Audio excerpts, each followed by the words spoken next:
You're about to watch another exciting episode of the Dungeon Run, but did you know that you can actually be part of the adventure? Tune in live on Wednesday nights at 6 p.m. Pacific time, and you can make your voice heard and help determine the fate of our adventurers. Hope to see you there. Greetings and welcome to The Dungeon Run, a live tabletop role-playing game where your interactions help tell the tale.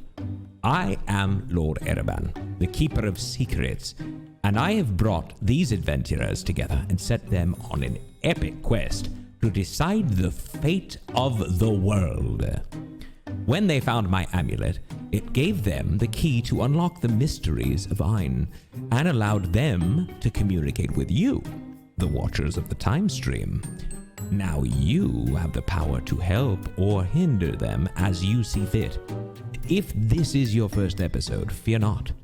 Our Dungeon Master will catch you up on everything you need to know to jump right in. And you can always watch past episodes by visiting our YouTube or listen to the audio version by searching for The Dungeon Run wherever you get fine podcasts. The Dungeon Run is made possible through the generous support of our patrons. Bonus shows, special content, and more is available when you become a supporter at patreon.com/thedungeonrun. And join the incredible Dungeon Run community by visiting the official, unofficial Discord at thedungeon.run/discord. Also, don't forget to like and subscribe. It really does make a difference. But now, sit back, relax, enter the world of Ein, and let the dice roll! Hey! Welcome, Watchers of the Time Stream, patrons, to the Dungeon Run episode 104, our holiday spectacular! Woo! Hooray! It's the last show of the calendar year 2021, everybody. Are you ready for 2021 to be over? No! Sounds like Jeff is. Well, you know, regardless of whether I wanted to or not, it's coming to a close. And this is our final new episode of the year. The next new episode will be January 5th. So this is always our annual celebration, our thank you, our joyous holiday cheer episode. We're all dressed up festively. We're really glad you're here. Thank you for joining us. Yay! Yay. Are you guys, everybody traveling for the holidays? Anybody staying in town or traveling, or what's going on? No, I'm not going anywhere. We're here. Yeah. I'm the world traveling. is still a mess. But that's why it's fun to escape the world and go someplace else for a few hours. And that's what you're going to do with us. Hopefully, if this is your first episode, I'm going to catch you up. Don't you worry. I'll give you everything you need to know. And I'm going to do it in a fun way tonight. The annual Christmas catch-up. You'll enjoy it, I hope. But I have some things I need to tell you about first. Primary among them is the fact that this show is only made possible because of the generous donations from our patrons at patreon.com/thedungeonrun. It's the only reason we can do the show. The only reason the show exists is because folks support us on Patreon. You can be one of those folks if you're not already. And in return, you'll get some really cool stuff. You'll get bonus shows. There's an entire extra talkback show called the Dungeon Cooldown. This week, we did a 3-top. It was myself, it was Jared Kajak, and it was Jessica Lynn Parsons. I like how you didn't call it a 3-way. 3-top. That was last week's episode. Easy, Jared. Easy. My goodness. This is a family show. We are a family show. We are indeed. We usually are. Unless you talk to I blame Morgan. Yeah. How dare you? Once. That is just the beginning of the extra cool stuff you can get as a patron. There's all kinds of other cool things. Cast secrets. There are cast secrets. What was the most recent cast secret? Who can tell me? I believe it was Jared's. Jared? Yeah, the Yes, one. but Yeah. there's one coming from me very shortly as well. Yeah, and I have some poetry that I'm going to leak on there first. Ooh. And then we'll see if it hits the show at some point. So check that stuff out. I do a tier for DMs where I post stat blocks for lots of the cool characters. Check it all out. Patreon.com/thedungeonrun. You can also, if you're watching us on Twitch live, you can support the show by buying digital items. There are a number of things. You can buy advantage and disadvantage for the players. You can also participate in our tug of war.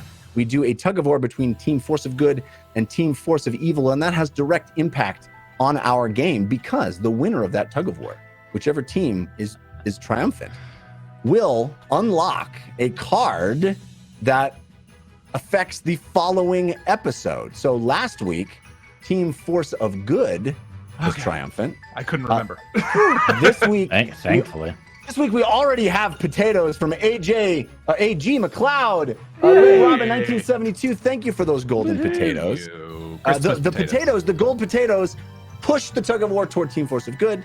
The evil yams push the tug of war toward Team Force of Evil. Right now, Team Force of Good at 100%. So there you go. Look at that. Showing up. We also have balloons that'll affect that tug of war as well. The balloons are like applause. The golden balloons for Team Force of Good, the purple balloons for Team Force of Evil. There are a couple of balloons that have already been purchased. Squid Bob Tentacle Pants and a jar full of bees, both giving us balloons at the start of the show. Thank you for those. We are grateful. So that means we have unlocked a Force of Good card, and it's a doozy. It's a big one. It's a massive one. I am in the Christmas spirit, the holiday spirit, and therefore I have allowed. These are all submitted, by the way, by viewers like you. You can submit a card, and I have selected a card from the submissions that is very generous. Bring back one dead NPC. Okay? We will. No, there has been a number of cards. That would be a hard decision. That would take the whole episode to decide who that would be. That would be an existential crisis for our characters. It really would. This is going to be a good one, but we're not going to do it right now. We're going to wait a little bit into the episode. If I forget, remind me. Oh, okay. We're going to resolve our situation at the beginning of the episode first, and then we'll do the Force of Good card. So remind me if I forget, which I'm likely to do. Okay. Also, the merch store is rocking and rolling. I think there may be still a few shopping days left before the big holiday. Ron, what do we got for merch? Well, I will tell you, those beanies are a hot commodity. They're so hot that that our printer is backed up a little bit. So if you've ordered a beanie, be patient. I promise you, they are coming. They're on their way.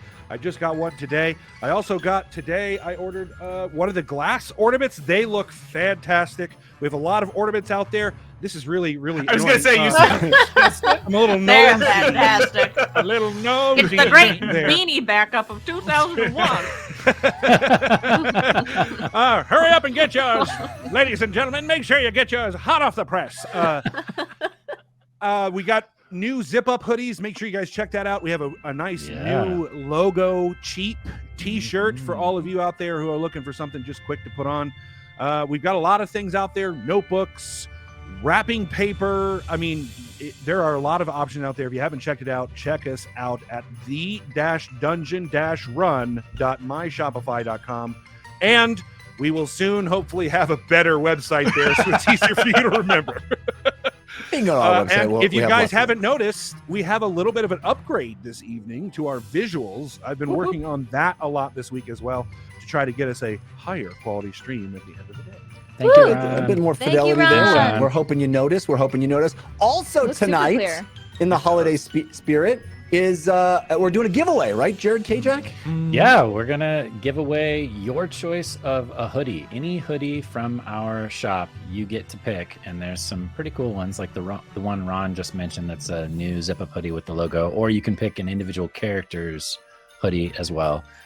And I believe are we saying No, the code word not now? yet. No? We're gonna give out the give out the code word right before intermission, and then during intermission you'll put the code word in chat, and then a winner will be randomly selected through one time. We put it in one time. Nightbot. Jared almost ruined the whole giveaway. He does that. Okay, that leaves us one thing I want to do before we start the show, and that is thank you. Thank you for watching.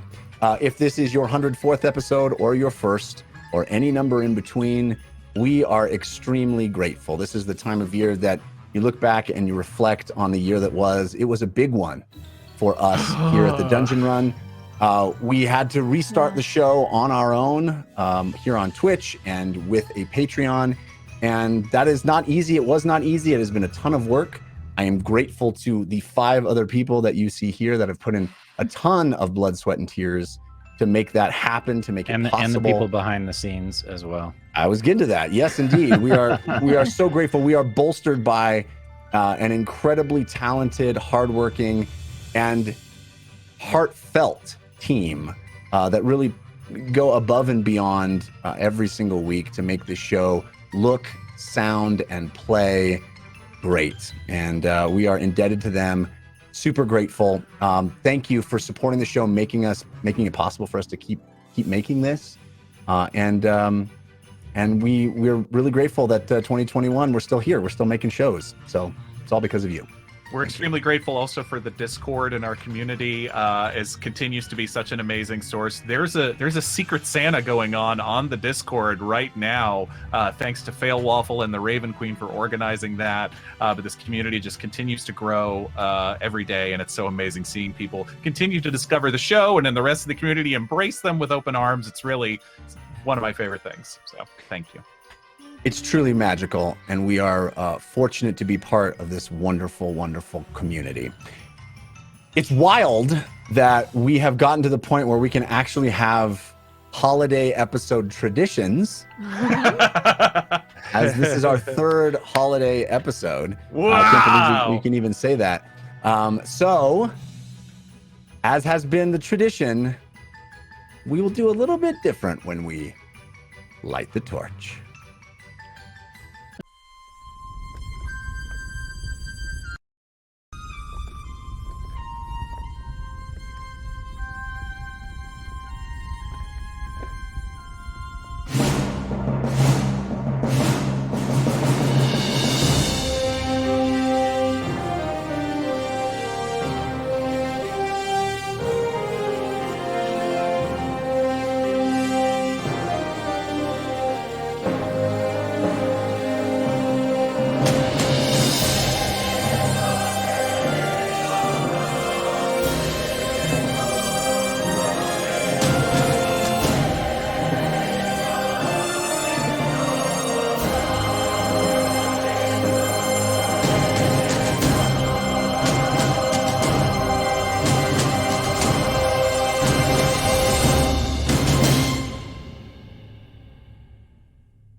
"'Twas started as a simple dungeon run, but now all throughout Ain, they search for the grave of the Dragon of Time.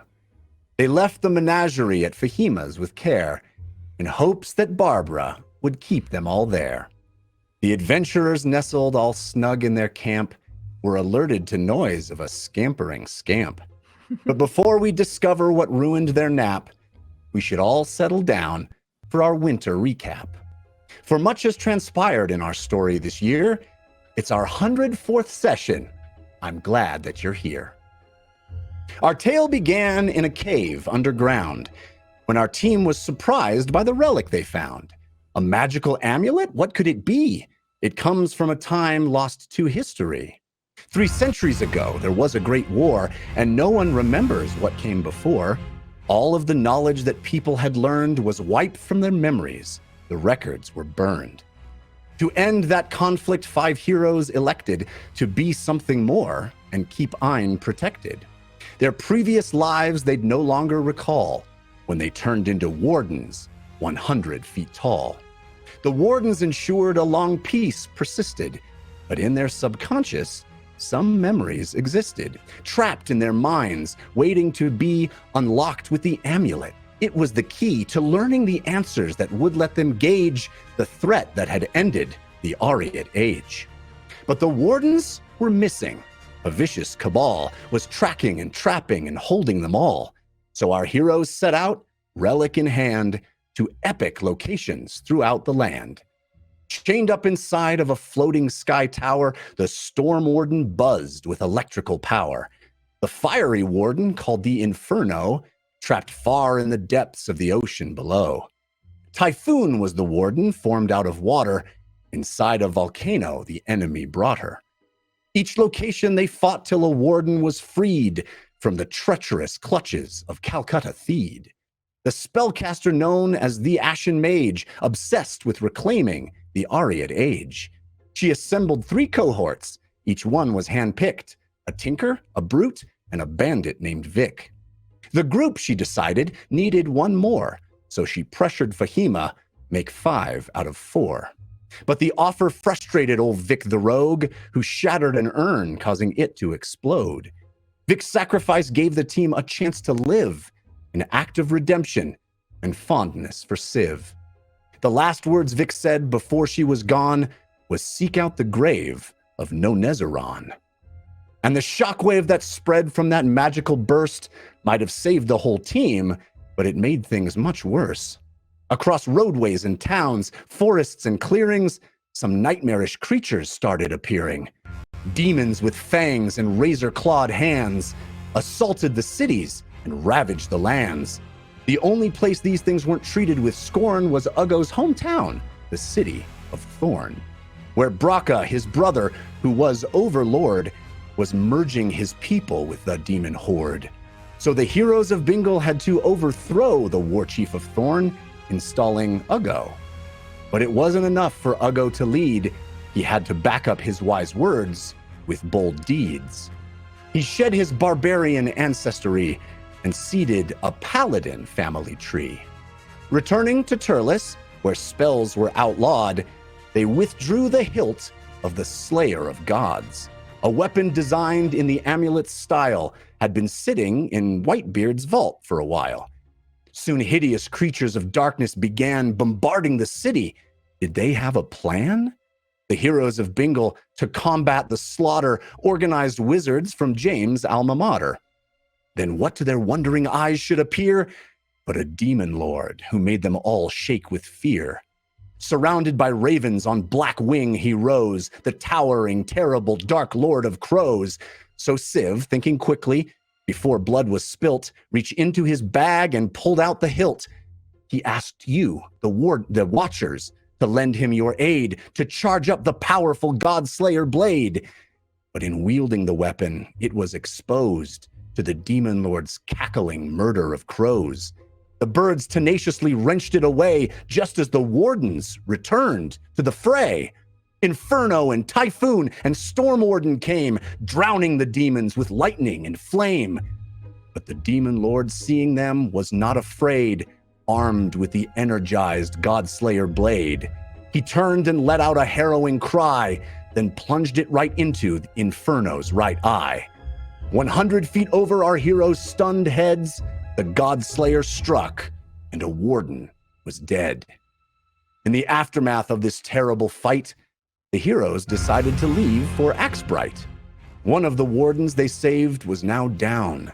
Perhaps they'd find solace in Fahima's hometown.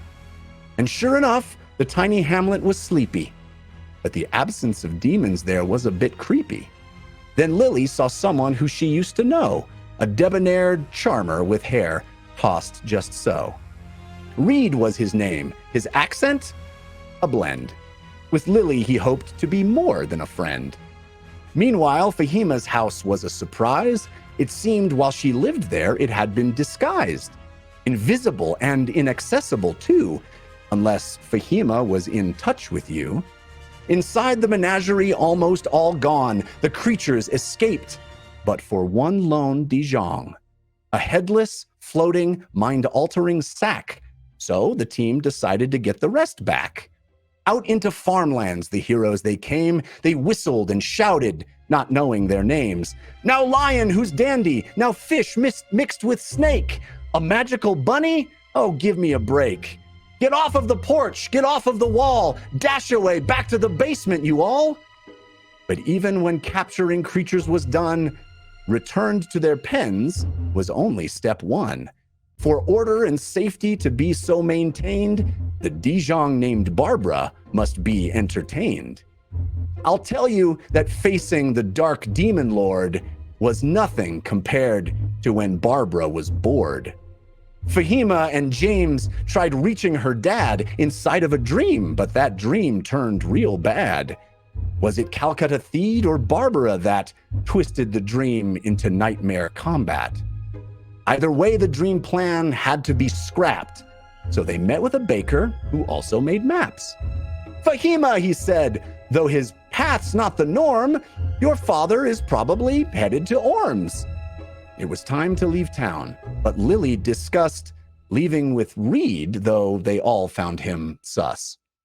She only told Reed they were headed elsewhere on their rickety wagon and celestial bear. But before they could rest out of town for the night, James Uggo and Civ seemed to catch an odd sight. A strange little creature rummaging through their animals' feed bags and rations of food. So that is where we will pick up our tale. Don't forget, there are digital items for sale. Now that you've heard all that you need to know, there's one more requirement for a good show. Repeat after me like the Candle Queen's oath.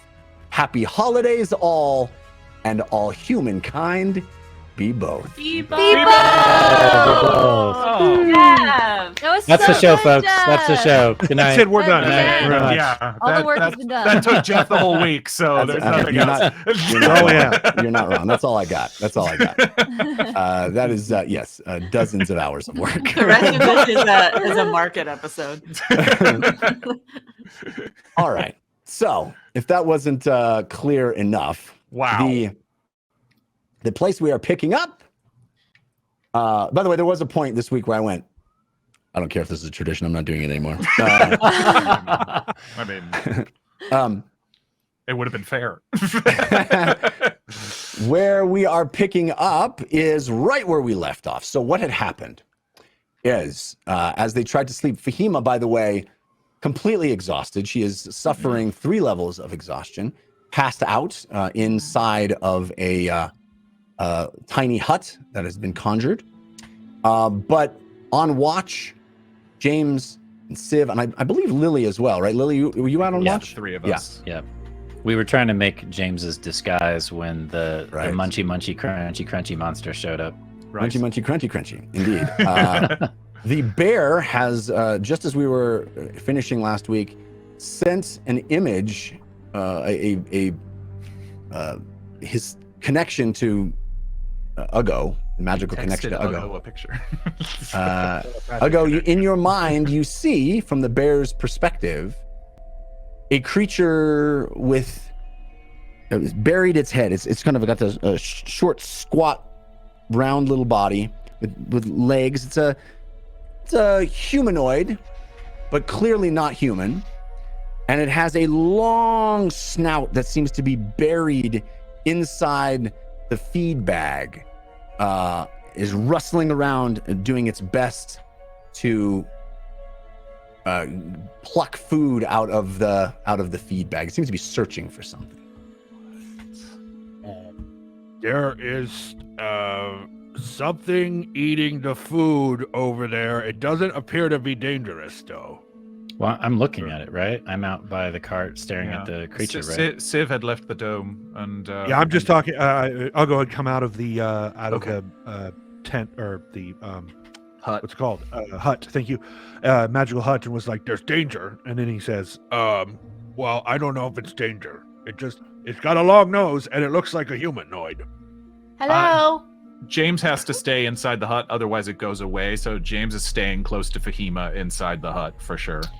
Hello. If you'd like a table and chairs, we can. You give you see a the proper body meal. stop moving suddenly, and the head is still down in the inside the feed bag, and it has stopped suddenly. It goes, Oh, I still see you. Careful. Hello. I'm gonna palm a dagger and just slowly start to approach it. I'll also Okay. slowly start to approach it. roll initiative. Okay. Oh, there you go. Whoa! Right Merry into it. Merry Christmas, Happy Holidays, everybody. We're gonna get right into it. Do you want the tent folks to roll initiative as well? Yes, please, everybody. But Okay. Fahima's so Fahima, you're asleep. definitely not aware of any of this. It's gonna take a lot to wake me up. Yeah, Civ, you have advantage from ninja Ninja Padero. Thank Fahima, you, you have Ninja advantage Padero. from Who Else? Elliot. James, you have advantage from references needed. Thank you, Ugo, you have advantage from Gateway Guy. And Lily, you have advantage from 2O Mask 6603. Woo! I have a question. So I am still rolling at disadvantage. So that's going to be a straight Yes, roll that's for me. right, because of your exhaustion.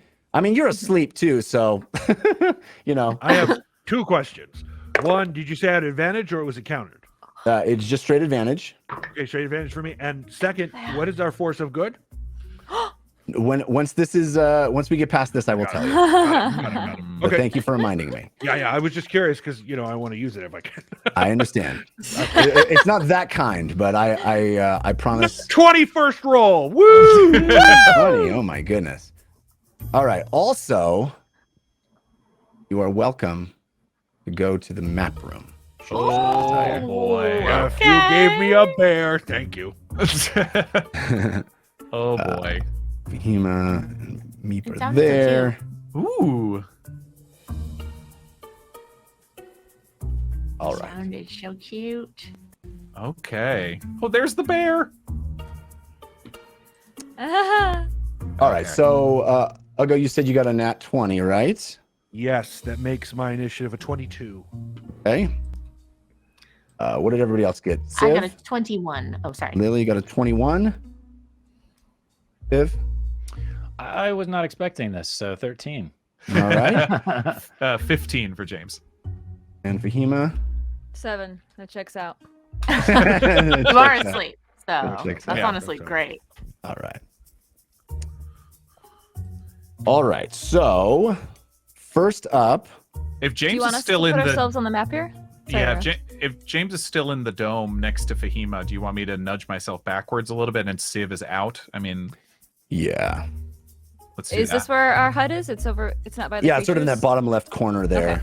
Yeah. So if you okay. see that there's this river path along the right hand side there, Mhm. and you're kind of nestled back in this little tree away from the road, and where you guys have felt that you would be, safe camping. And there's your wagon, and there's a creature sort of nestling around in it. And the hut is 10-foot radius. Yes, yeah. So all of that. So if you want to if we want to say it's like centered on me, basically. All right. Okay. So we go Ugo, Lily, James, creature, Civ, Fahima. So Ugo, you're up. Ugo will. I can't currently see it, right? But I have a sense of where it is because the bear. Yeah. Okay, so Ugo's going to move out towards the bear and say, "It's okay, Urso. It's okay. It's okay." And then when Ugo moves there, can he see the creature then with plain Yes. sight? You have line of sight to the creature, Okay. and it has a strange looking creature indeed. It has a long snout, this sort of thin, no chin on it, these drooping eyes and kind of pointy ears. I do not believe Ugo has ever seen a creature like this. Does it have any like claws or anything that marks it as a predator? It does have claws. It has very long, thin arms that hang by its sides, and it's kind of just it pulled its head out of this thing as you approached. Is it about a medium-sized creature or a small creature? I believe it is medium size. Let me double check. Ugo gets real low when he sees it, and will move 10 feet there. All right. And then go, "It's okay. It's okay. I'm not going to hurt you. I just want to be friends. I suggest that we be friends." Make a wisdom saving throw. All right. If it can understand him. It can. It has to understand my language. Yep. It does. Finally, it worked, Ugo. Finally, you have someone that can understand your language. Hooray. There it is. Okay, so I have. By the way, for my initiative, I didn't mention I had advantage from as far as I'm concerned. That was countered by as far as I'm concerned. Thank you, as far as I'm concerned. Balance to the force. Such a good name. I believe the idea was that Oh my to God. give you a straight roll from as far as I'm As far concerned. as I'm concerned. Yes. And with this wisdom save, I have advantage from references needed. So I rolled. Well, the first one was not too bad. I rolled a 15. Yep, that saves. That fails. Aw. I mean, it's Aw. safe. Come on, welcome My to my eyes world. fail. Wisdom I- saving thrown. It works. I would attempt to use animal handling as well, if possible, as part of the spell and suggestion, in order to like help it seed better as a suggestion, regardless of it failing. Yeah. I mean, it would still fail, right? Yeah, But- for sure. Yeah. Yeah. Okay. And the creature is aware that you are attempting to manipulate it. Would you like to do anything else with Yes, your I turn? think so. Nope, that's it. That's all. That's my entire turn. All right, Lily, you're up. Okay. I'm going to I can move myself because I'm a grown up. I'm gonna go like right here by this bush, and then I am going to, not knowing if this is a nice little noodle or a mean one. I'm going to cast. Let's see if it can do 2 wisdom saves in a row. I'm gonna do. Where is it? Hypnotic pattern. Okay. Whoa. All right. Pretty. All right. I Jeff, have just to advantage- clarify on the suggestion, Yeah. unless you specify, this spell does not say that it knows if I cast it on it or not. Oh, really? I thought it No. did. Suggestion does not have that, as far as I can see. I think Okay. charm. Charm, yeah, charm or Does. friendship, Charm those do, person, but suggestion does friendship not. does. Right. All right. I have advantage from Jim Witted, but I only got a 13. Ooh. Doesn't do it. So hypnotic pattern starts displaying these brilliant, vibrant colors shooting off like a holiday spectacular. Beautiful. And you immediately see this thing look up at it and become transfixed by it. Its entire face, it's almost got like this, almost like an anteater's snout, and it is bulging with all of the food that it has sucked up out of your stores of food. It is an enormous amount that it has packed into its cheeks. Impressive. Okay, nobody touch it or hurt it, or else the hypnotic pattern goes away. Bahima, what is this thing? She's sleeping. Jesus, she's asleep. Oh, Does it look demonic in any way? oh, that's a good idea. I'll tell you in about 3 seconds. Got it. Thank you. Lily, does that complete your turn? Yeah, that's all I'll do for mine. All right, James, you are up. This thing seems to be pacified, at least for the moment. Safe from the safety of the hut, I want to look around basically in all directions and see if it's alone, see if there's anything else that might be accompanying it. Okay, roll a perception check. You have advantage from references needed. And I'll use my action to guide myself, actually, too, on that. Okay. I love the vision of you guiding yourself. I know. You got this. You got this, buddy. Come on. Pretty good. 18. Okay, so you cast your gaze all around this area, and it seems, based on what you can see from where you're standing, that this creature does not have companions. All right. I'll awaken mind to Civ, Lily, and Ugo. It seems to be alone, so yeah. If it's You mean it doesn't have any friends? not that I can tell, but be careful. It's got claws and it's got a really long nose. I'm assuming it's got pretty big things that it could shoot out of it. So let's be careful, maybe. But it could have attacked our horses, and it didn't. It went after the feed. I think So it's just hungry. It just wants food. Why don't we just leave it some food and then shoo it away? maybe. Okay, so yeah, give me 3 seconds. so the next, James, does that complete your turn, or do you want to do Yes, something it else? does. No, that's good. All right. So the next up is this creature's turn. On its turn, we are going to resolve the Force of Good card. Oh no. Oh wait, it's force of good. Okay. It's a Yeah, Force of Good Force of Good. card. but there is a possibility. Oh no. We found the loophole. As with all hordes of good cards. All right. This is a card that was submitted to us by Bullware. Thank you, Yay. Bullware. It is called Vardo Reincarnated. Each member rolls a d10. If the total of the rolls adds up to a number I'm not going to tell you yet, the Vardo appears fully stocked and ready to use, including all Achiri. All right. Even the dead Achiri? No, not that one.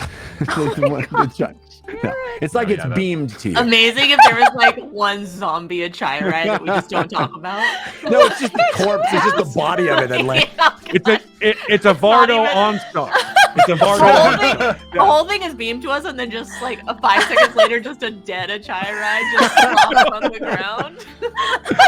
So sad. Very dark. Very dark. Just so we can feel bad about it. Merry Christmas, everyone. Happy holiday. Well, remember, rolls watch anyway. Oh my god, you took that so far. So Not good.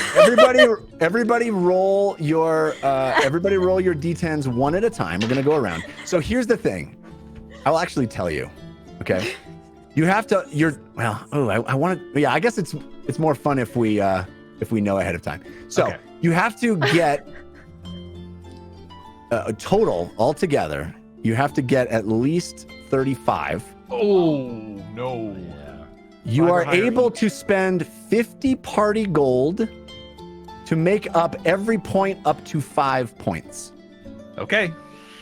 So we need to get Anything to 30. less, if you do not make it, your current cart bursts into flames. What's the source of good?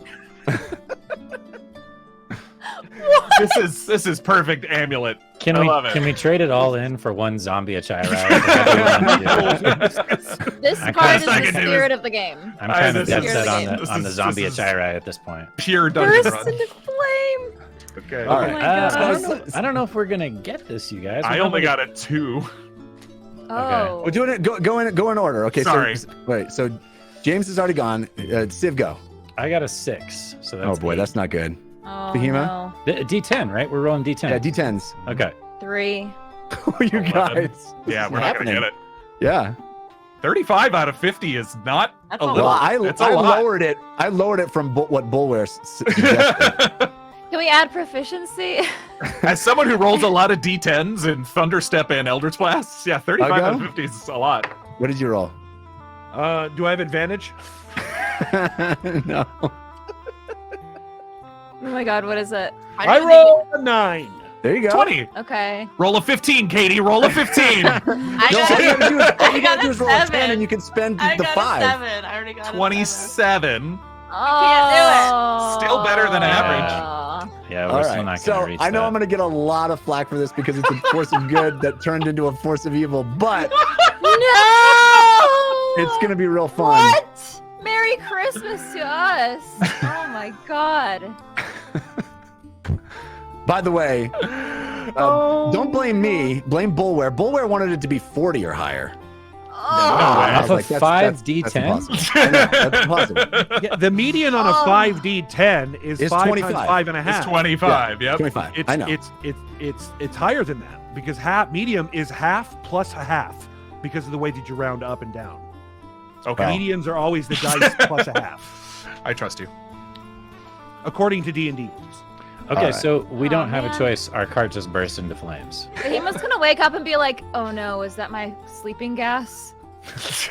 Sleeping gas. What? You guys don't get sleep? You guys don't get gas when you sleep? You don't fart when you sleep, Oh, Jeff? oh, no, Oh, that. no. Thought you meant You're like. not even on the cart. You're in Thought the you meant like tent. something you take for dental exams. The first whiff of burning things. Yeah, that's gonna be her first stop. You're exhausted. Just Fahima, everything's sort of okay. It's all right. Just keep sleeping. Good. Can That's we fine. put out the fire? Can we just have a charred cart? So what happens? Sorry, I'm trying to find my. This thing is not. I mean, we got mending. Somebody poke Fahima with a stick and make her fix this. No, I need to regain my level of exhaustion. We'll get you back to sleep. All right, so what happens is the amulet flashes and blinks twice, and all of you, try as you might, do not achieve it. Oh, I know I'm going to get so much flack for this, but whatever. You're good. You're good. The Hey, cart at least the horses made it.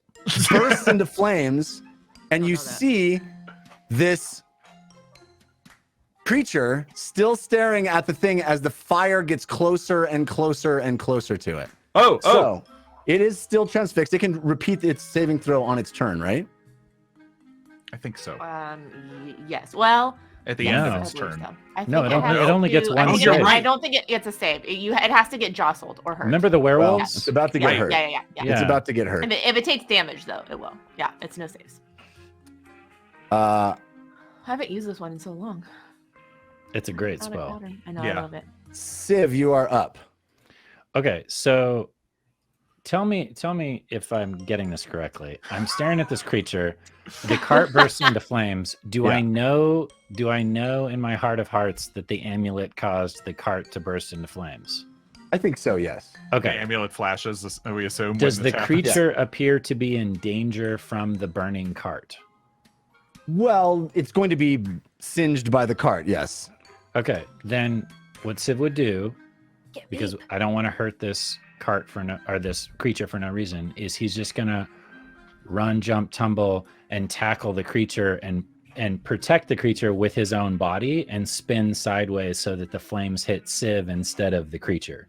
And try to roll out of the way with it. Lily's just gonna open up the flask of water that she carries around and do it on like the waterfall or whatever the highest thing is on the. All right, well that's you are. Yeah. You're Right. not your turn. Not your turn Okay. yet, Oh, Lily. sorry. But you'll be up soon. Civ, roll me a dexterity check, or actually you could do acrobatics.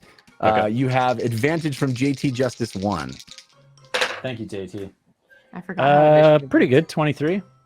23. You roll and grab this creature and immediately jostle it out of its reverie.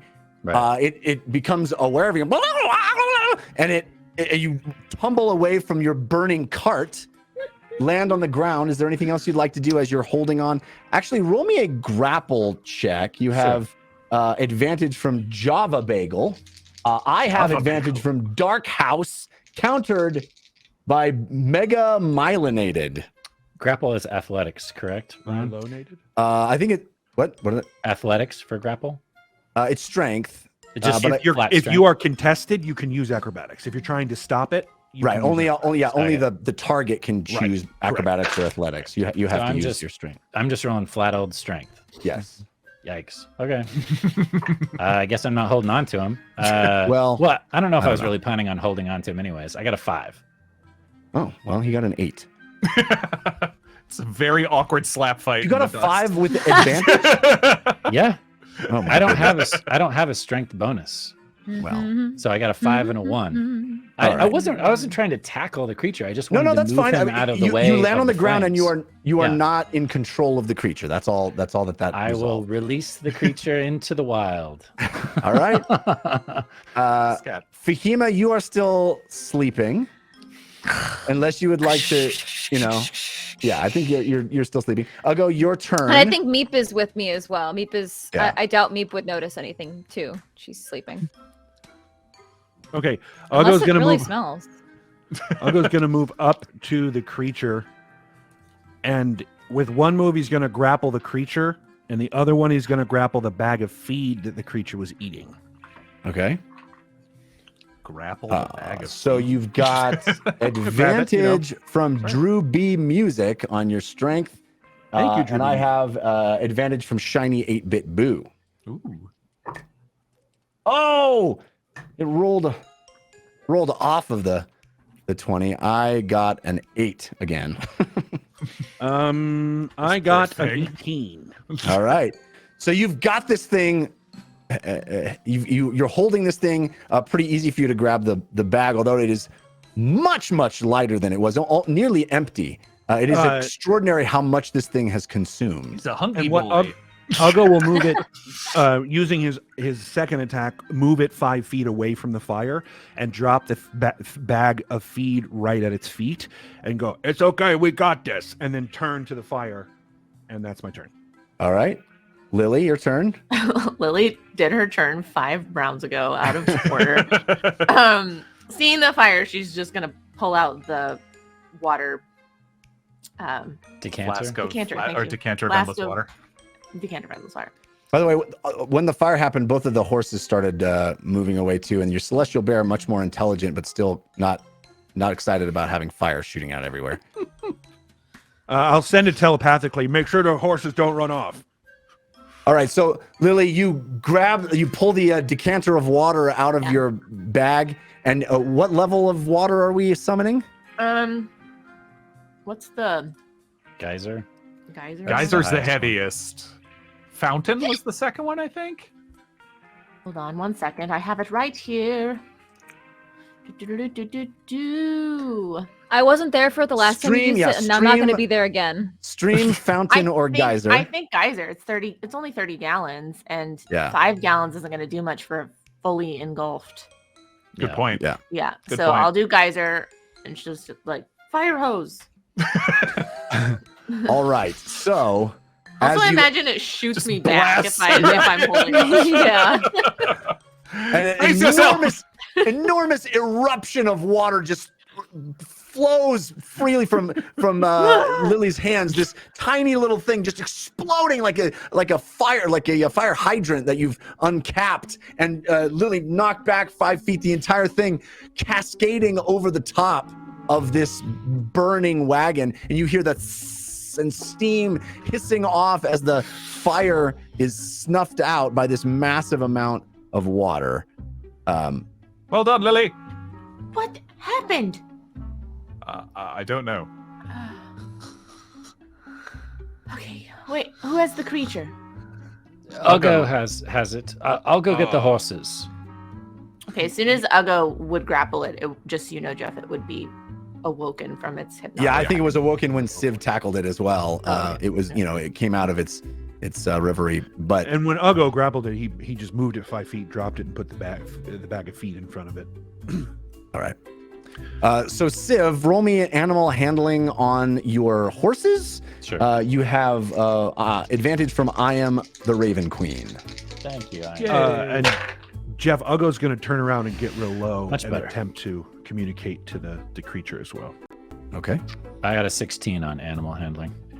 All right. So you managed to calm the horses as they're startled by all of the commotion, all the fire that burst off of this this wagon that they had been pulling, and Note to self: don't buy the self-combusting cart next time. all right, Uggo, you can roll me an animal handling if you're or Heavily you can actually just discounted try in to Turles. you can just try to do persuasion if you want on this thing, because it Does it appear to be an animal, or does it appear to be like an intelligent humanoid? it The way it seems appears to be acting, it seems like animal to Uggo. I think Uggo would have a hard time determining its level of intelligence at this Okay. point. Great, perfect. But yes. Then I'm going to use animal handling because I'm assuming it's an animal. Okay. And it's just more of like, it's okay, you can have the food. We're not here to hurt you. We're going to keep you safe. All right. Animal handling, do I have advantage or not? You do have advantage from Falstar. Oh, thank you, Falstar. Only a 16. 16? Mhm. All right. This thing is clearly, its eyes are wide. It's struggling against you, but then as you talk to it, it sort of calms a bit. But it is not particularly happy. You have divine sense. Divine sense. Yes. So I can sense anything affected by the hollow spell. Know the location of any celestial fiend undead within 60 feet. That is not behind total cover. It is not a celestial, undead, or fiend. Not a demon. All right, that's good news. I think it's just a hungry creature.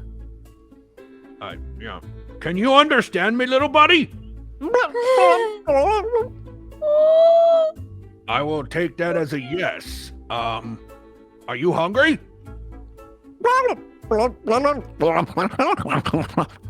it's okay. It's okay. It's okay. Look, you can have the bag of feed. You can have that. We might even have more.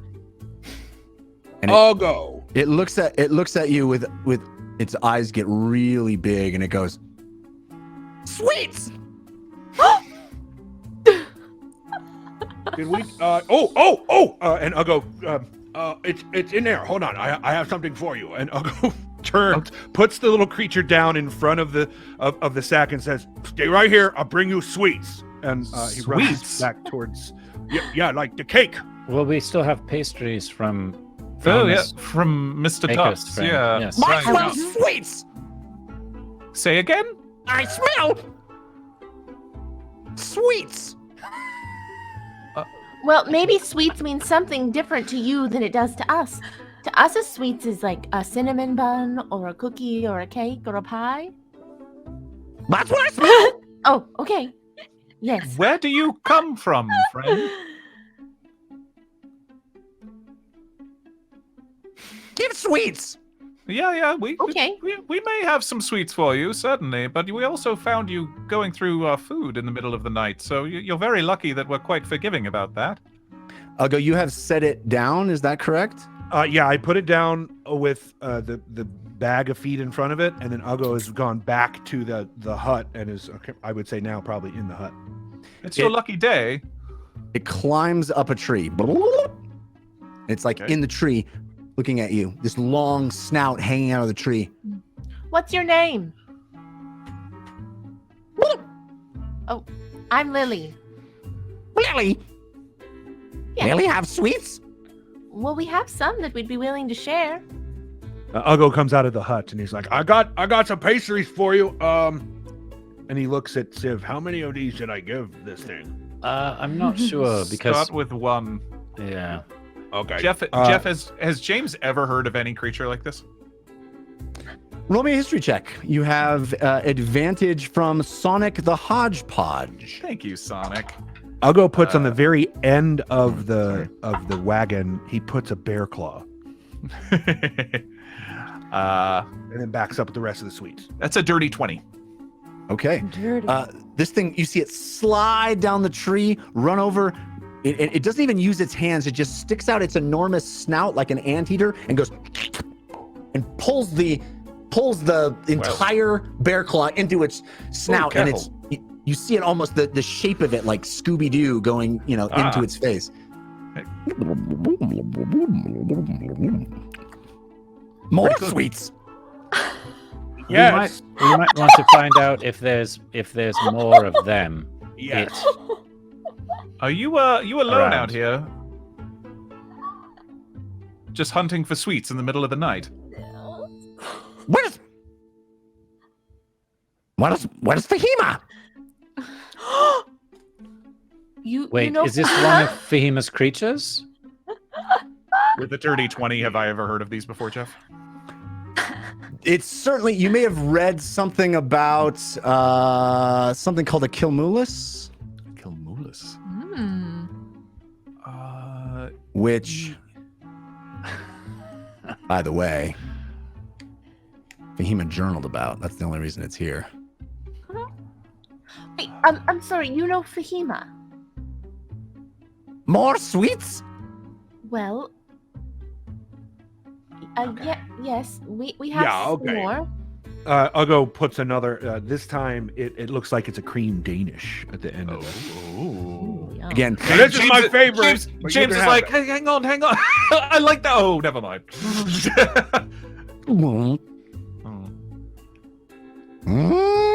Good sweets. More sweets? Where do you live? Axbrite. Oh, you're far away from home. James will go nudge Fahima softly. Fahima, hello. Hey. Sorry. Hey, I wouldn't wake you if it weren't a very, very strange thing. There's a very weird creature outside. I think it'll interest you. He says he knows you. Creature Kilmulus? Do you remember a Kilmulus? Yeah. Hello. Kill who? Kill who? No. Kill who? Shush. She makes up in cast mage armor. No, okay. No, it's fine. There's a Kill Mulus outside the hut. He says he knows you. Oh, Cookie made it all the way out here. What? Oh, the poor thing. He's eating our sweets currently. Oh no, it's quite all right. He's perfectly friendly. Just give him Archie sweets, and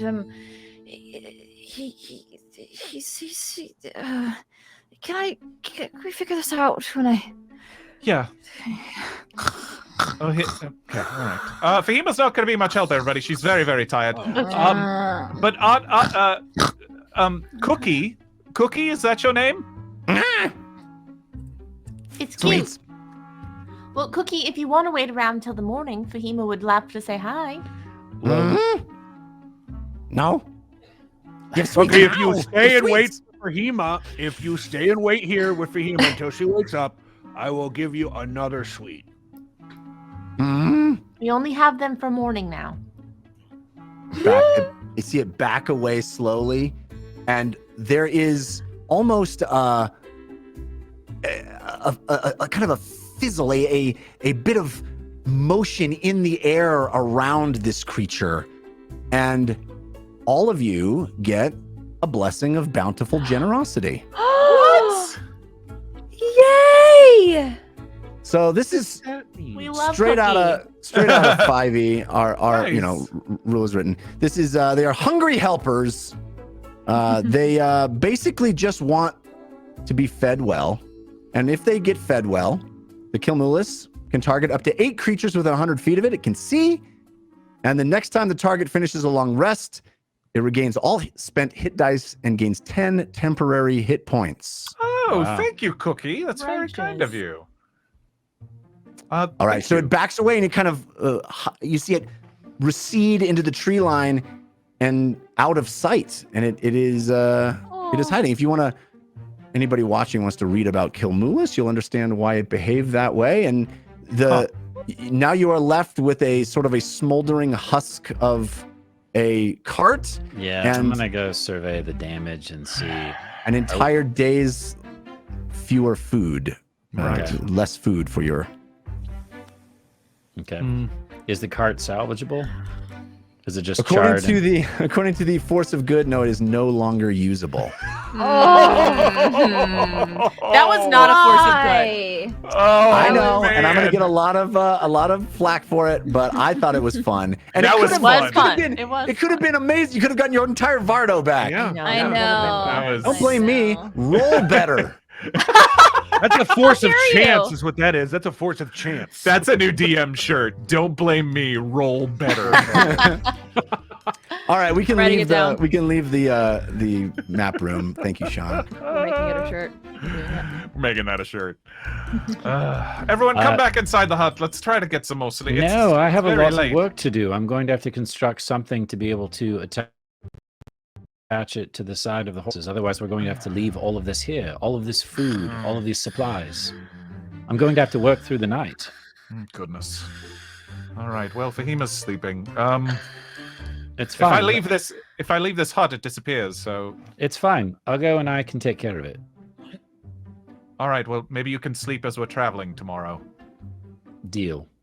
All right, Lily. I'm I'll not keep. comfortable to sleep on, but I guess I could try. Okay. I'll keep an eye out. Otherwise, if you two can work, thank you. Okay.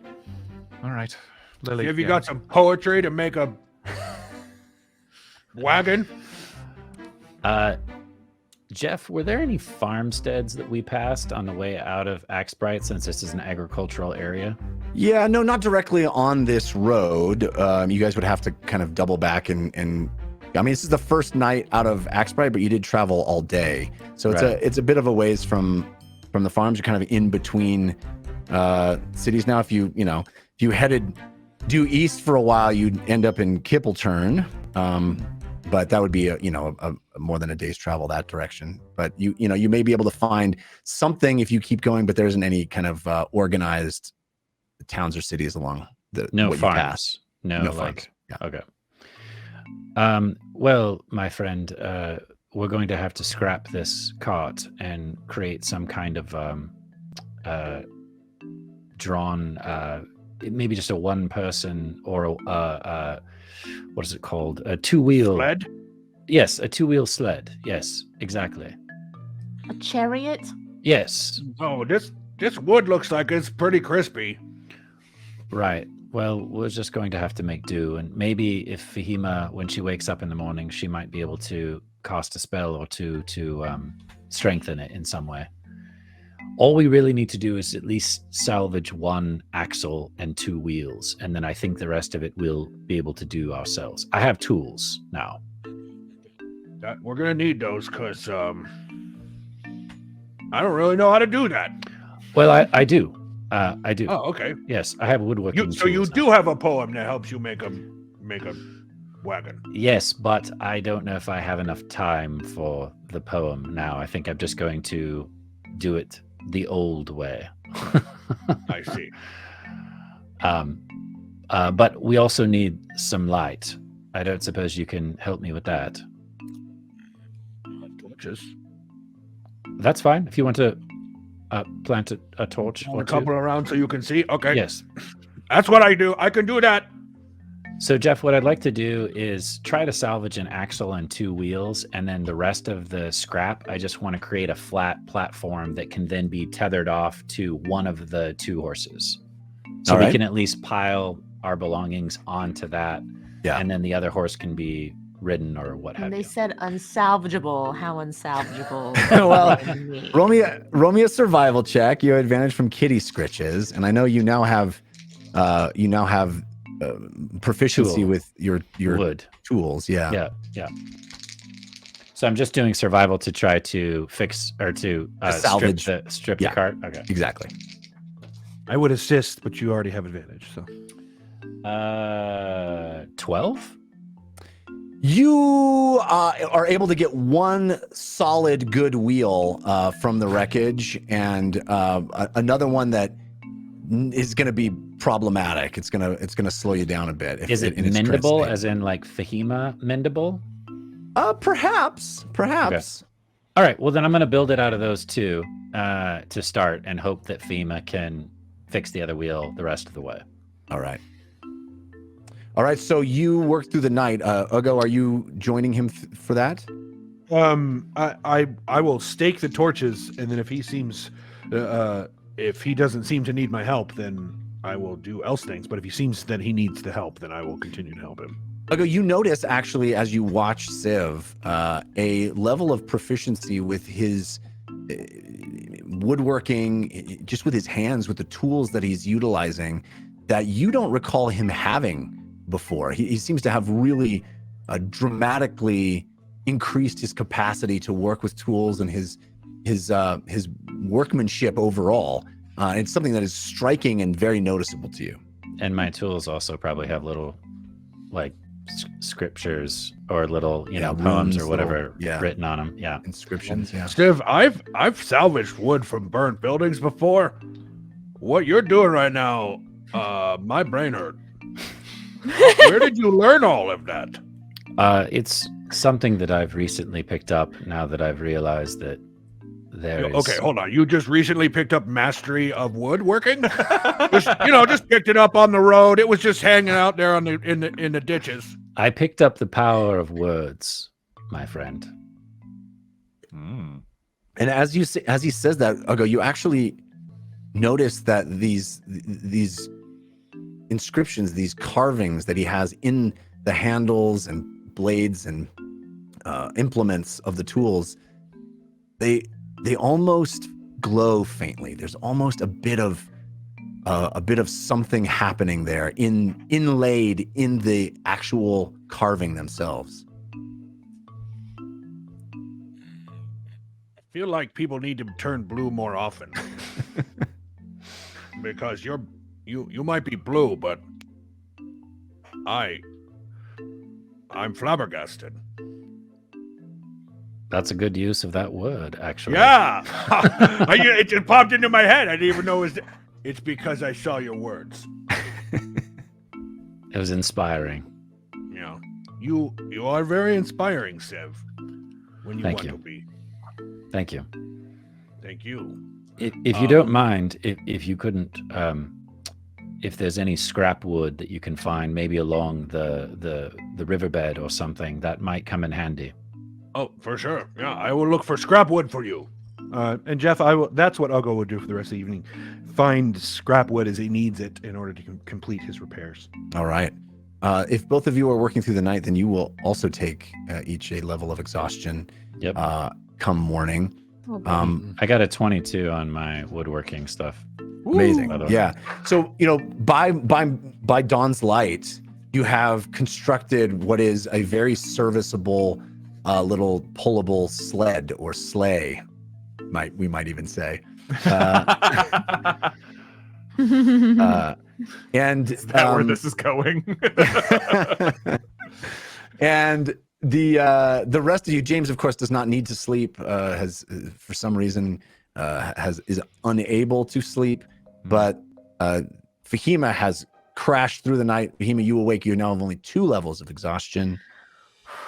And each of you that has slept, right, gets 10 temporary hit points as well. Me, Fahima, and Lily all get 10 temp HP. Yeah. Okay. Do you get it, done. James? Yes, I do. I mean, as long as I believe what it said, as long as I complete a long rest, which I believe we figured out that all. Yeah, you still get a long rest even though you don't sleep. Right. Yes. Right. Yeah. But Civ and I do not get the long rest. That's correct. So we won't get the benefit from the creature either. Not yet, but it's when you it says when you complete your next next time a target finishes a long rest. So cool. Your next long rest will get it. Cool. Well done, gentlemen. Look at this. Yes, it was took a bit of work, but it should service us at least until we can get to the next farm or someplace where we might be able to purchase another cart. Okay, well done. Well, do you want to make a bit of a bed on there for the travel? Well, it's only big enough for either Uggo or myself, so I figure one of us can. What? I should put Fahima on it. In the cart? No, so she can rest. Oh. Well, it's going to be a bumpy road, but I suppose she could lay down if she wants to. One of us will have to ride the other horse as well. I could ride Nightfall for the day.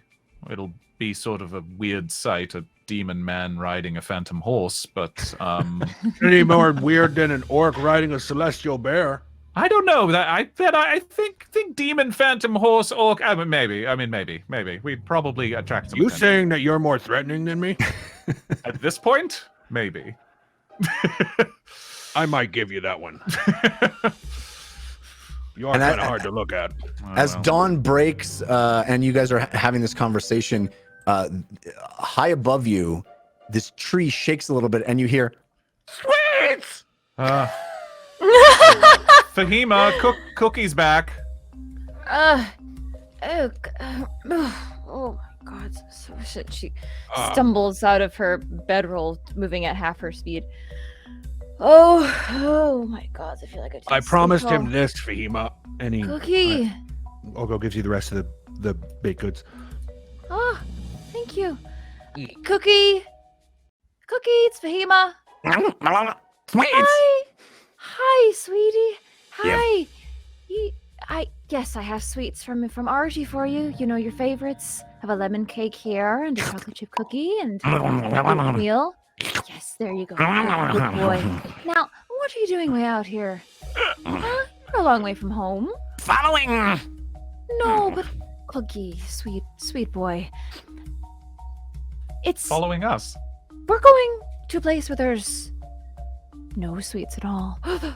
No sweets? No, none.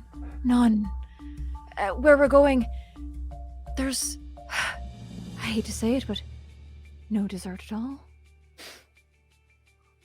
But you know who does have dessert? Ferdinand. Ferdinand is your new caretaker. And the unseen servants back at home. Sweets at home? He won't be able to get back into the house. Oh, is that true? Yeah, we couldn't even get into the house. Asuka with him. Sorry, Fahima. Well, Fahima, so you are very familiar with what a Kilmulis is. And you know, I mean, maybe you, Jessica, already know because you added it to your journal, that a Kilmulis basically loves traveling, and it will stick with someone as long as it's being fed well, and can be a boon or a bane based on that relationship. Huh. Okay, Cookie. So, did you say that out loud, Morgan, as James? Oh, yeah. Because James had already been thinking it. I was like, well, we could send him back. No, we can't send him back because he couldn't get in the house. Okay, so James is right. I'm not completely sure you can get back into the house. So, you can stay with us for a while, but you can't eat all the food. Okay. Oh, We so need to hungry. eat too. I know, but didn't they give you sweets last night? I could see your tummy. It's protruding out of your. Whatever he is. Is he wearing a shirt? Is he wearing No. anything? No. Shirt? He's got like I imagine like a Pooh Bear character with like a little shirt with his tummy hanging out of the bottom of it. yeah, that's about how it is, except there's no shirt. Yeah, but that's kind of how he's shaped. Is Don't very body much shame like the a- Kilmulis. I can see your tummy's round with sweets. Mm. I think you can wait a day. Mm.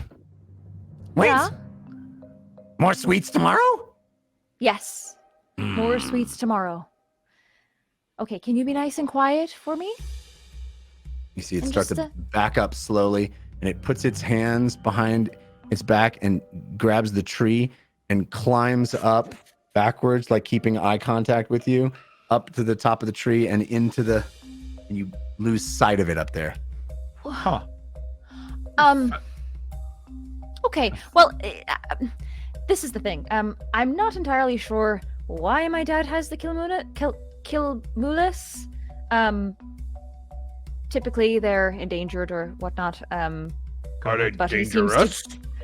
He not unless provoked. Which Define provoked. No Not if dessert. you're mean to sweets. him, or I if mean- you consciously withhold dessert from him. But other than that, he should be fine. I'm just a bit worried about his health. I don't know why my dad had him in the menagerie.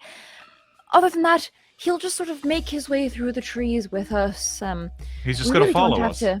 It's it's not We safe. are eventually going to run out of sweets, though. Right. It's So I also am concerned. it's not safe for it to follow us. We have a giant Unfortunately- target on our back, and I don't want to see this creature die just because it's hanging around us. But he did help Aw. us. I mean, I know Civ and Those are the nicest things I've ever heard you say. Civ and want to Uggo, die. I know you don't feel this right now, but I mean, it did help us quite. I feel excellent this morning after it did that wavy thing that it Oh, did. it's adorable, and I want to keep it as a pet. I just, Ah. we're gonna run out of Bless sweets, you. and the word "kill" in its name does not make me feel confident. As long as your name isn't Mulis. No, just kidding. Well, his name is okay. Cookie. Well, what if Right. "mulis" is the word for humanoid in their language? Well, I think what I he don't was think saying so. is we don't have much of a choice because we can't it's really going send to it follow back. us anyway, and we can't send it back because there's no place for it to go. Well, and, weighing our options, my dad is out in the world somewhere, and he left the creatures in my care, and I don't know exactly what to do with him. So I If we think this is do, just the best we can do. if we do eventually run out of sweets, Fahima, can't you prestidigitate a sweet taste onto almost anything? Yes, certainly. I can sort of make a weird slushy. Great. That It will comes to it. satisfy the "Kilmulis." Well, we'll find out. I don't like this plan. I assure you, he's quite nice. Yeah, All right, okay. can you just explain to the creature not to get involved in case we get into a fight, just to stay back? Oh, I don't have to explain that. He won't. Great. I mean, Yeah, we it didn't look know- like it was a brave thing. we didn't No, know he was no, here no. the whole day. Apparently, he followed us all the way from X-Pride. Oh, my heart. Such All a right, sweet James- boy. James is going to sit down and start ritual casting Phantom Steed to bring nightfall around. All right. And as the 10 minutes pass, eventually the swirl of blue smoke starts to construct, kind of create the periphery, the edge, the outline of a stallion, a big blue hulking beast that emerges out of the smoke, its eyes smoldering in blue and its tail aflame, its mane burning as well. This smoky phantom steed. You know, James, you certainly have a theme going. Yeah, I've noticed that too. Oh well. Have you given any more thought to a disguise? Yes, I think that is a good idea, especially as we get closer to Shaxen Gao territory. I mean, I'm somewhat threatening looking. Well, I would like to stop off at the next farmstead on our way north, up the road, and perhaps try to purchase a cart if necessary. Do you mind waiting in the wings? No, I can keep a low profile, certainly. It isn't far from where I grew up, actually. My family's farm was not too far from here, but I'm sure it's under different owners now. I have no idea. So that was years ago. Your family's farm? Mm-hmm. You grew up on a farm? Correct. I don't believe you. I left when I was 7 and was sent to Turles after my parents died, but yes. Okay, now I believe you. Why did your parents die? They were sick. Siv, you can't No, just it's ask fine, people It's why their fine, parents it's died. fine, it's fine, it's Why fine. not? They were sick. From the plague? Yes. Are you serious? I mean, I don't know. I wasn't told many details, and from my memory, I remember they both got ill. My father first, and then my mother, and it happened very quickly. I'm sorry. Thank you. Siv just stares at you for an awkwardly long period of time. Siv, how did your parents die? I don't know if they died or not. They left me. Oh, my mama died. It's fine. It's actually, yeah. I mean, if Kippleton is a day that way, then our farm would have been maybe a little bit north of that, I think. But honestly, yeah, that was almost 30 years ago. So please, let's just keep moving. Part of life. I am sure they are in a very good place. Thank you. Candle Queen, I am sure, led them. All right, so the horses now, one of them is all that's able to pull this sort of sleigh wagon with your supplies. And Siv, you note that you lost actually quite a large portion of your rations, both from the Kilmulis eating them and the fire consuming some. You still have hence stopping off at a farm. Right. Right. Well, you're several days travel north from Oyatuscan, which is a much larger city than a farm South would be. from Oyatuscan, right? Yes. Yeah. Yeah, you're south of it. You are moving north that direction. But if you wander far enough off the road, you probably will be able to find some just individual farms here and there. And, you know, if that's what you'd like to do, it would add, more time to your travel. My thought process was, even if we stay on the road, we have an extra horse and a celestial bear. We could scout out the east side of the road and the west side of the road, trying to find farmsteads. And if there's one that's not too far from the road, then we just venture off that direction and make a pit stop. Anytime we stop, Ugo and Urso can easily hunt for, assuming they can find any game, but they can hunt. The bear has Fahima will look keen for berries. senses. All right, well let's do all of that. Yes, honey. Fahima and Ugo on this second day of travel. Although Fahima, you are quite exhausted still. This is the same day that we just woke up from. Yes. If that's what at you'd like to do, or you can wait another level day 2. to try to get by on the rations you've Yeah, got. Ugo won't go the first day. He's like, I'm too tired, I gotta sleep. Okay. So to be clear, this is a whole day has passed and we've slept and this is a new day, or this is the same day? Well, if the same day, unless you want to just travel this entire day, it's up to you guys. Let's push. Travel and So go on the rations that you've got now. Yes. And, Okay. Yeah. Well, we should have enough for at least a day, right? Yeah. oh yes, yeah. You Yeah, can you okay. can go comfortably a day or two easily. Okay. So now we're down to 1 level of exhaustion if we're sleeping another Well, night. let's do our perception checks for watch on night 2. You have whoever's doing it. Who should be watching the first? Well, Me. I'm very rested, Almost. so should be me. All right, Lily Right. and James, roll me your perception checks. James, you. you have advantage from Grave Necron. Thank you. Lily, Griffin. you have advantage from Success Pancake. Thank you, Success Pancake. Ooh, not great. 14? Okay. Yeah, 14. Lily, I got a 23. 23. Okay, Lily, you are the first to notice as you guys have stopped again for the night that in the middle of the night, once again, there is movement in the food area. I'll go over. Did I mention I poisoned the food in the food bag? Don't you dare. Don't you dare. I'll go over to where the food is, and I assume I find our little friend. Indeed, you do.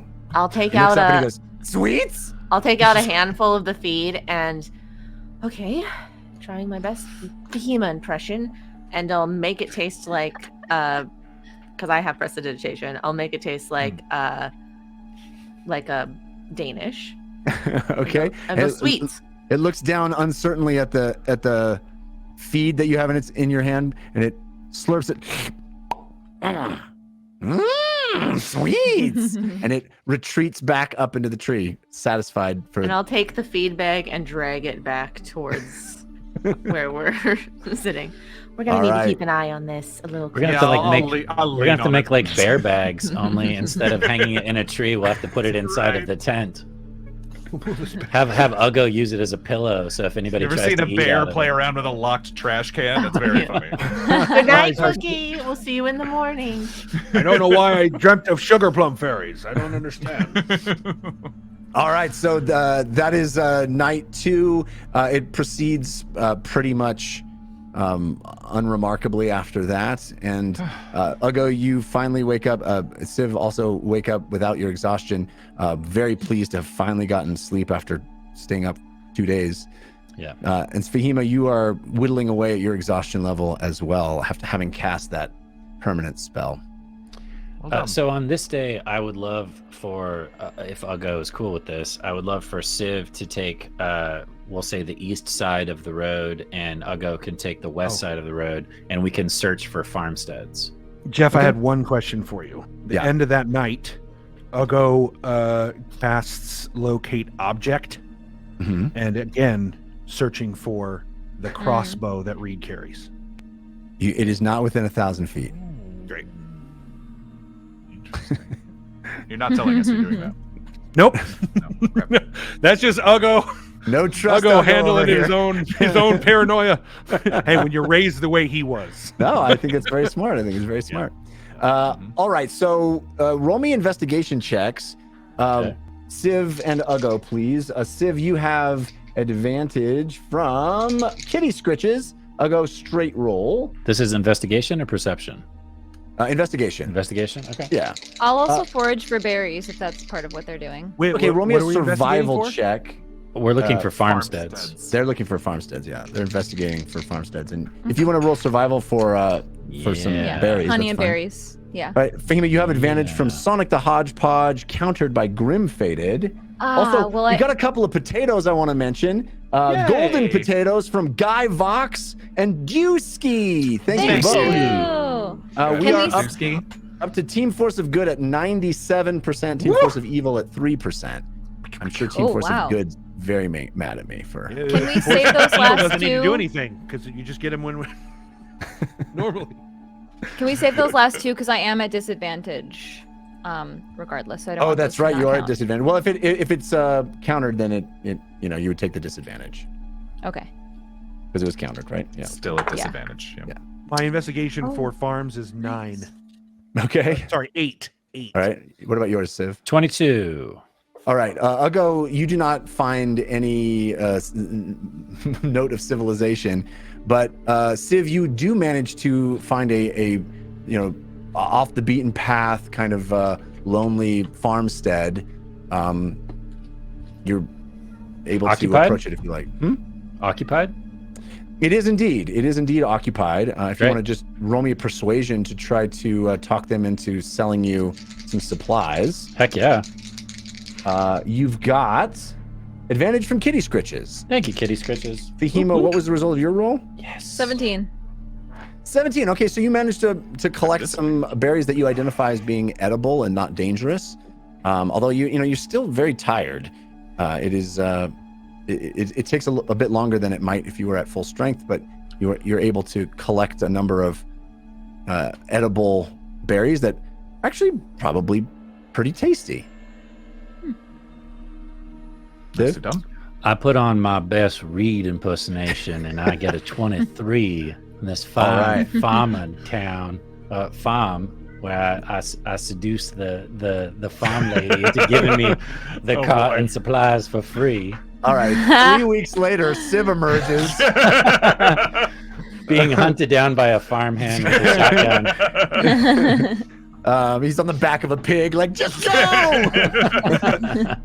No, it's you are able to tell a compelling tale to the farmer and offer some coin in exchange for what are you looking for? A cart or a wagon? Yeah, cart or wagon. Wagon would be even better because if it would have cover, which would be awesome. Well, wagon's going to be more expensive. I mean, the farmer likes you and was willing to do business with you, but does need to be paid. Yeah, of course. Let me look up prices real quick. And I was just doing the same. I don't think it's because we don't need any more horses or anything. We would just need feed and. So a wagon is the 35 wagon. gold pieces according to 5e. So I would. Not bad. I'll gladly pay that. All right. So by the end of the day, Civ returns or catches up with all of you with a full wagon. That is, it's not a Vardo, not going to be luxury accommodations, but it is much closer to. At least it's covered, and it's much closer to being able to be protected from the elements. Does he have any kind of crate and or chest? Because I would like to put the feed in something that is lockable, because this is the second time an animal has come up and eaten feed out of the feed sacks on the side of the cart. I think you could get a crate that would be nailed shut. I don't think this farmer's going to have a chest to sell you. Yeah. Beautiful. I will pay extra for the crate. All right. Sounds good. A couple of extra gold pieces is more than enough for that. I mean, probably a few copper would be fine for a crate. Yeah, and I'll replenish some of my supplies, get some more nails and what have you, in case we, I don't know, throw another wheel or something like that. This is getting very Oregon Trail, by the way. Yeah. You guys are moving Joke's over on a very you. long I have distance. dysentery. I have to Roll to ford a river. Yeah. Oh, if we have to ford a river, we're totally, we're just Is it screwed. ford or fjord? No, I have a belt that can move earth. That's true. We're good. For a whole river? She can literally just form a bridge in front of us, probably. All right. All right, so it continues on like this. You upgrade the sleigh that you had fashioned behind the horse. You now are able to convert. Oh, I'm definitely going to keep those wheels and that axle too, just in case something happens. Right. Yeah. Once you have that and we're back on the road, Civ, I mean, maybe you should get working on the disguise for me. I mean, are we sure horns and tiefling is the way to go? I mean, a simple It's mask. just the first thing that popped into my head. Actually, I think somebody else suggested it, but yes. Did you have something else in mind? No, I don't know. I mean, I'm just sort of thinking out loud. A simple mask might do it, but that might in its own right be suspicious if we come across some sort of Jeff, doesn't he have checkpoint. horns growing, or at least nubbins growing out of Yeah, his he has head? nubbins. Absolutely Oh. does. Yes. Oh, I do. So then we Oh. just need a tail. No, I mean it's hard to see under your hair, but you can feel them. Yeah, just you've got nubbins in the back at your Right. shoulder blades. Right. Your back is sort of starting to hunch. Your fingernails So are do we growing. just need to shave the hair from around his horn so that they protrude a little bit more? Amazing. Sure, why not? No, but seriously, I think if we want to go the tiefling route, I think that would be the simplest. But if you have a better idea, if there's a mask or something that No, might fit don't into really. this, it's just that we're going to be going into an area where there's going to be people asking us a lot of questions, Mhm. us being the outsiders, you know. Right. Yeah, and using magic, they might see it. I mean, if Lily had to use seeming or to keep me invisible or something like that, that might be too Right, difficult. and we're already keeping spells going constantly with Fahima Mhm. casting the non-detection and what have you. Good point. I just thought having a physical something would help. Yeah, no, low tech is maybe the way to go, so to speak. Right. Actually, did the farmer have anything that I could have purchased from them for the disguise? Like, did he have horns? No, I don't think he had any horns. He may be able to sell you, livestock that you. I don't know if you'd even have. He wouldn't have a ram or anything like that. He would probably not have any way for you to get horns. All right. He may have sheep, but probably not a ram, right? Well, it depends on what breed of sheep, if you really want to I go mean, you know down better that. than I, Jared. Man would be mountainous region, most likely. Yeah. Mm. Yeah. Well, that's all. Okay, well then let's just say that I bought a little extra supplies for things that I could carve, like a softer wood and maybe something to color it with, or I could just char it actually. Yeah. And if he's got any cloth and or leather and a sewing needle and suture so that I can make a tail for James as well. A tiefling Also tail. I could use Urso and look for deer. You're so handy. No antlers, I don't think, are what we're looking for. Well, yeah, but you could carve antler. Look like other horn. True. I think we just keep an eye out for something along those lines. Okay. But for now, I can just craft something out of wood. Okay. Lily, what do you think about makeup? Do you think it's necessary to make the horns look like they're protruding from his head? Well, I think they should look like they're protruding from his head. Yes. Right. Do you have anything in your kit that might help with that? Oh, sure. I'm sure we could fashion something. I think this is what we could be doing while we're traveling. Yeah. Anytime we stop, I'll be trying to fashion a tail or, carve I horns. think the biggest and- thing we need is an adhesive Oh, that's a good point. that will stay secure. Right. So he doesn't have to wear a headband or something. And also, Odd. if he gets in a tussle with someone and one of his horns pops off, it quickly Right. ruins the disguise. Fahima, do you have anything that would work as glue? Can you conjure glue? I can conjure it, but it'll go away after an hour. And that might be good Wish we enough. still had that salvage lander stuff. An hour might be good enough, Huh. actually. Yes, so I guess we could do that. Just do it every hour, you mean? I have this arachnid eye that's a bit sticky and gooey. We could try that. I mean, if Distilling we're, it down in a boil. Ooh. If we're coming close to, a patrol or something like that, maybe we conjure the adhesive quickly and pop, move on. Okay. How long is James's hair, Morgan? Pretty shaggy. So is it possible that we could put it up in your hair, like Yeah. in like a headband for now, and then the hair could hang over the top of it? Sure. Okay. Then that's what we'll do for now. Yeah. How far I away know are we you- from the Shaxen Gao? Well, you haven't few even days. gotten up to Tuscan yet, Right. but the I know you guys want this to be good at this, but the image that I have in my head is this, It's a Loki costume. He's essentially got Loki yeah. horns coming No, off but of this his head. this demon, full on demon eyes and like fangs and like eyes, and then it's just it looks you look great. You just like looks It's like if exactly I was like trying this. to be a reindeer. yeah. It's literally like halfway falling down. It's like, no, nobody will know. You can't Is even this tell. unbelievable? How does Slowly this look? slides. If we could at least get it to the point to where if someone's riding down the road towards us, Yeah. and they pass us by, they glance over and they think tiefling as opposed to Yeah, immediately thinking demon. I think it's good from far, but far from good. We'll take it. All right. I mean, Sounds and good. that is the reason why James has been staying inside the wagon the entire time. Yeah, it's a huge benefit to now have that covered area once again as you're passing. And there are people along these roads. In fact, more and more as you head north. Again, it doesn't seem to be under threat of demon attack anymore. You're not hearing that kind of thing. You're not noticing. You're noticing more people out. It does seem like the demon threat has been at least temporarily quelled. And each night, are you sealing the food in the crate? Oh yeah, for sure. All right. I mean, we can leave out a little plate for Cookie. Like Santa, leaving out some cookies and milk. Right. We're leaving berries and honeycomb for. So yeah, so the first night when it is sealed, all of you are woken up by sweets and eats, sweets and eats. All right. All right. Where's the bag? Look, Where's the Behemoth, bag? Behemoth left you berries. Look, Cookie, right here. And he, sucks them up into his long. This is what snout. happens when your dungeon master has 2 kids. Welcome to my world.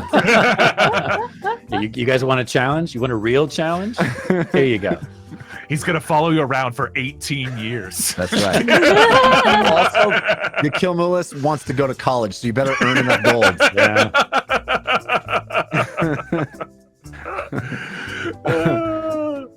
All right, so it's real, like too real. this pattern as you go, for days. There are days and days of travel as you move north along the road, along the river line, up, out past, beyond Axbright and into heading north toward Oyatuscan.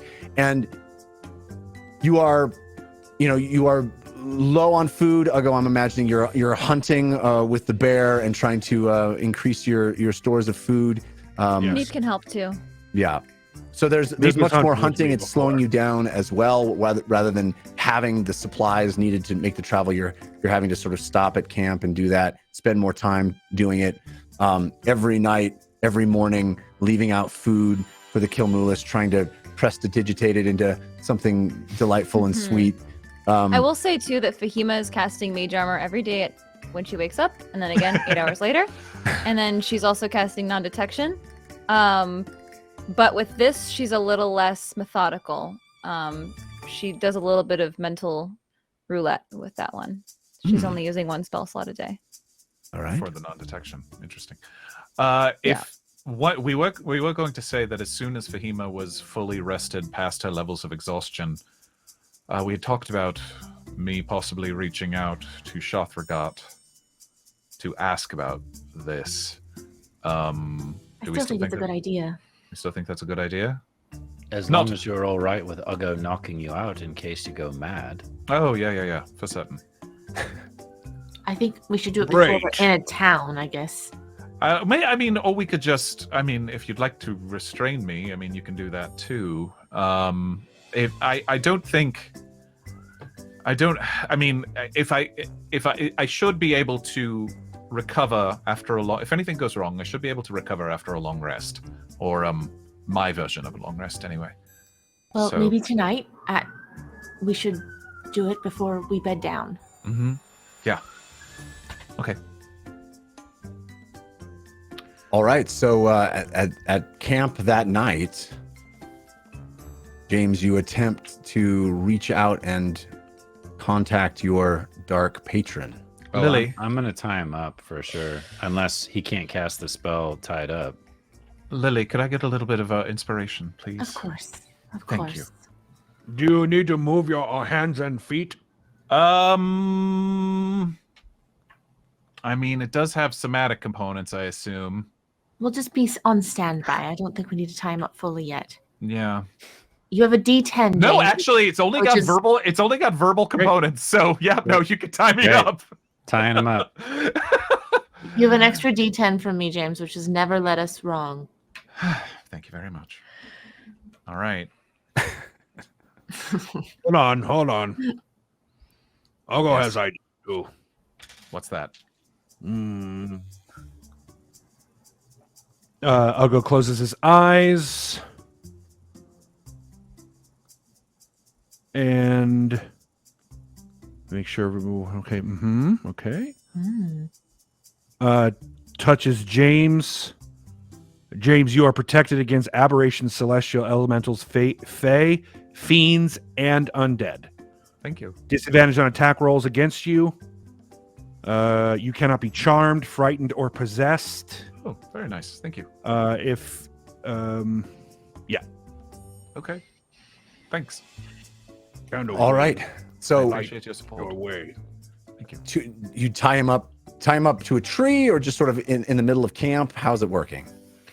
I mean, whatever he wants. James, what's more comfortable? Do you want to be tied to an object, or do you want to just be tied up and laid on the ground? That's the latter's probably fine. All right. Thank you. I'll just sort of be sitting there. I imagine like sitting there under a tree with my hands like bound to wrapped around. Good luck, James. Thank you. Ugo sits across from him and pulls the maul and just holds it in his lap. I don't think that'll be Don't let him necessary. bully you. Well, it may not be, but it's not a problem. All right. All right, James, you have advantage from Thackeray Blinks. Thank you. Oh, Thackeray Blink. I'm casting Contact Other Plane. I need to roll an intelligence saving throw. That is not great. I also love Hocus Pocus, in case anybody didn't know what that was. That's only an 11, and I need to do a 15, so I am going to use my inspiration from Lily. Yay. Ooh. All right, got to roll at least a 4.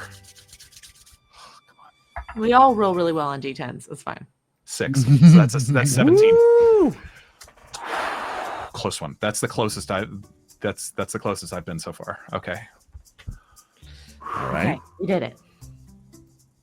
All right. So you see him start to twitch, and Lily, you play on your flute a bit of bardic inspiration, a song that bolsters his spirits, and then you see James' head throw back, and he seems to be looking at something, his eyes black as they always are, but staring intently forward, not at any one of you, but at something only he can see.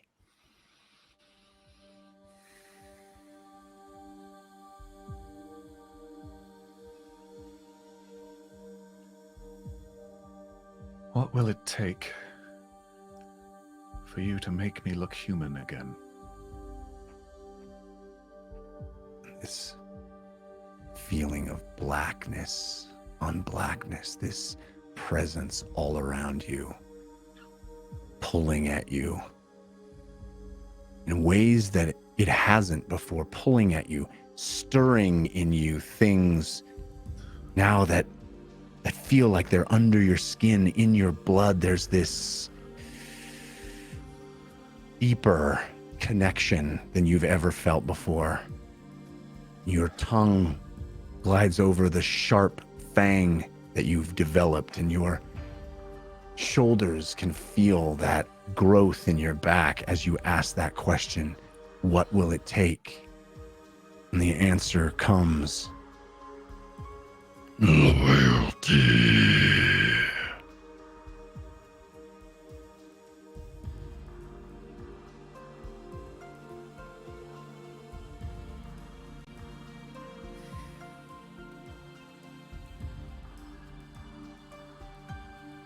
The place where we're going, I may not be welcomed if I look like this. If I pledge my loyalty, will you make me look more human?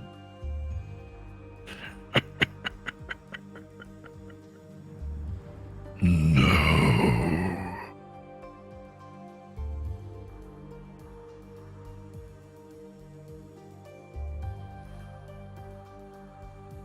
Would you agree that it's in your best interest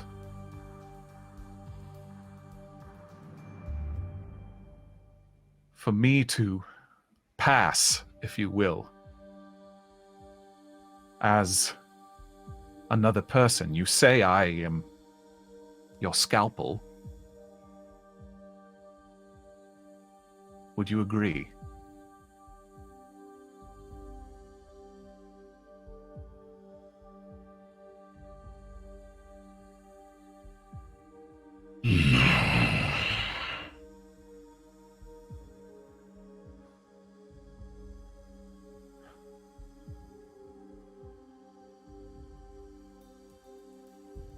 What can I do right now for you to believe my loyalty? Suffer.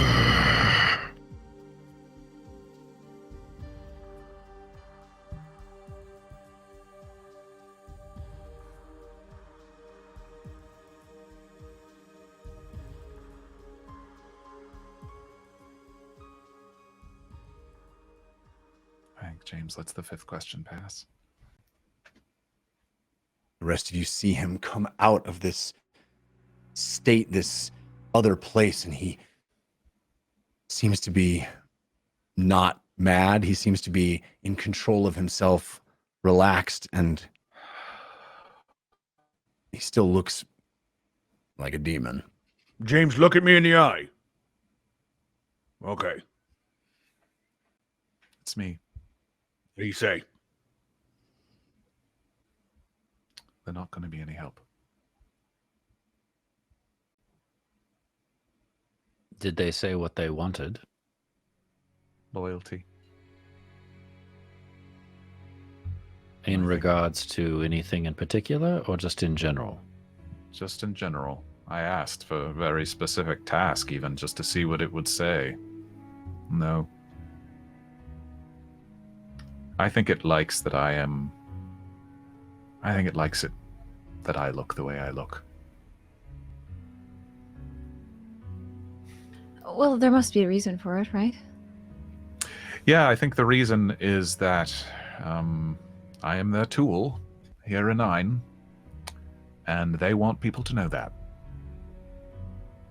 Could you please untie me? Sure, sorry. No, it's fine. Thank you. Do you think, James, that they'll protect you? Should you come into danger?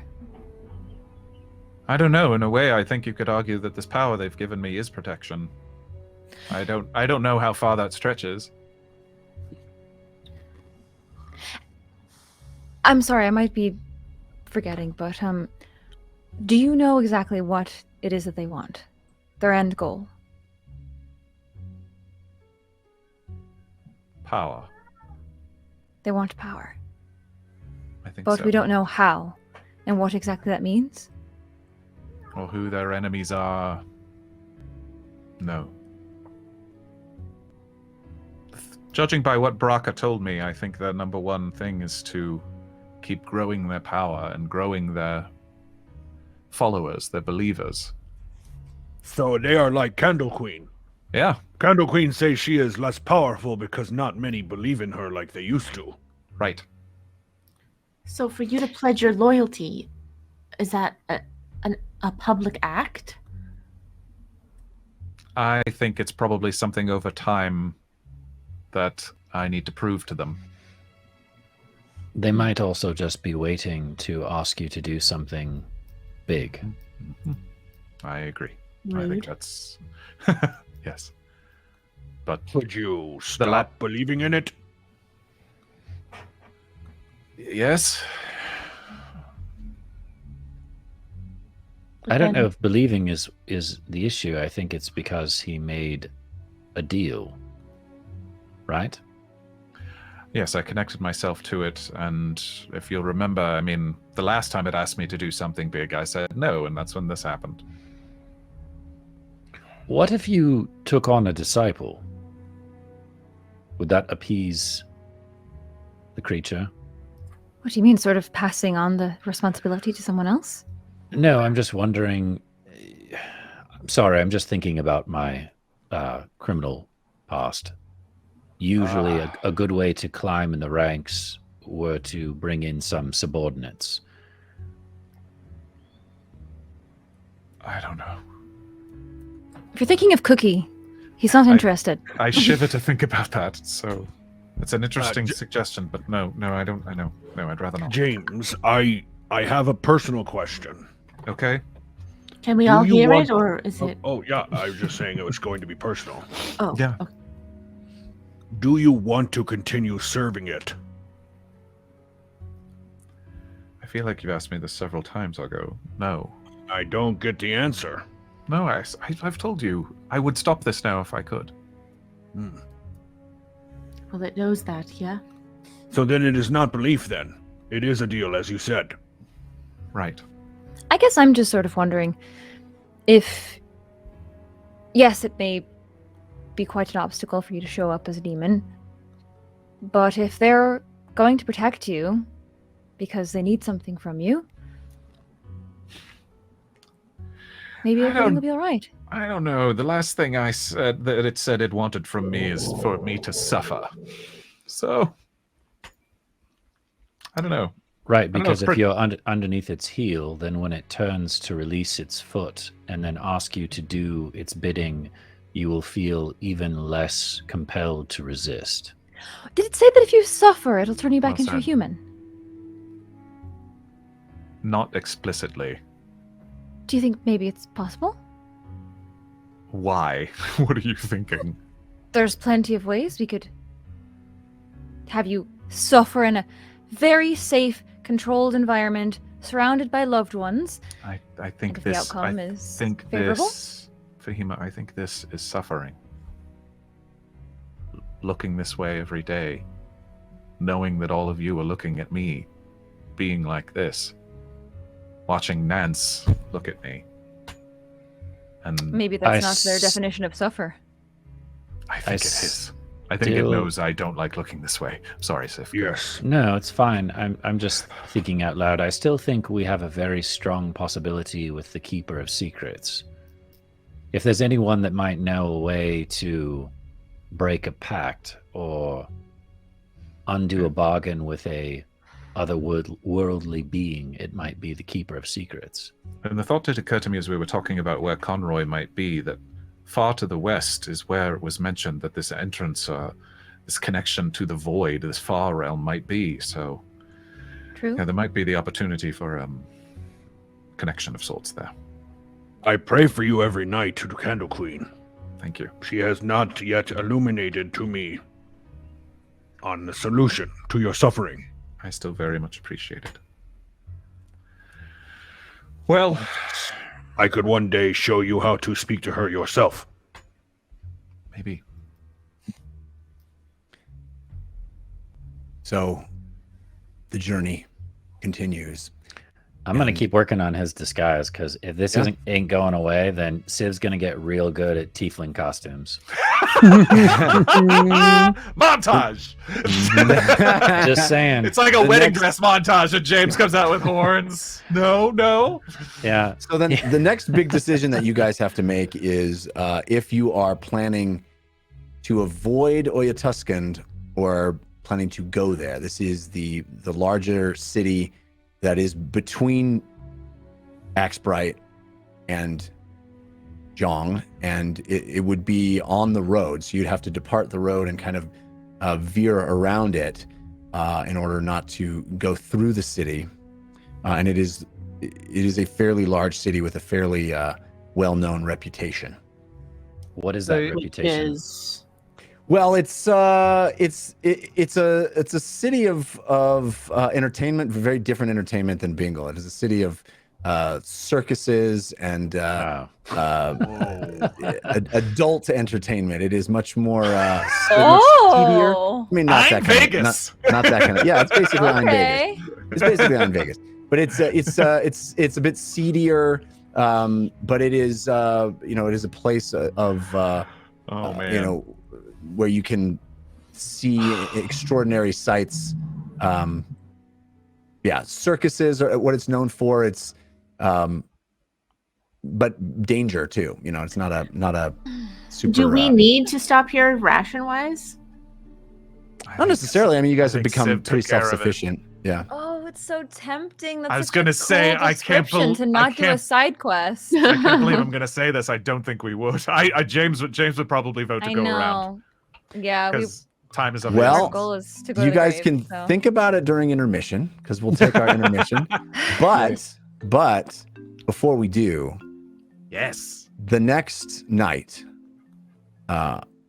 is an extraordinarily painful one for James. Oh, no. Okay.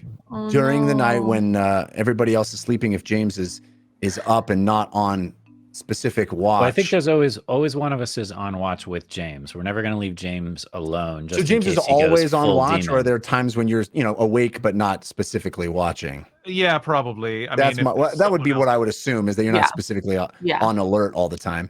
And in one of those moments, as you're quietly reading a book others of the team are on watch, and you are just sort of quietly studying or resting, however it may be, there is this excruciating pain that crawls up the back of your spine.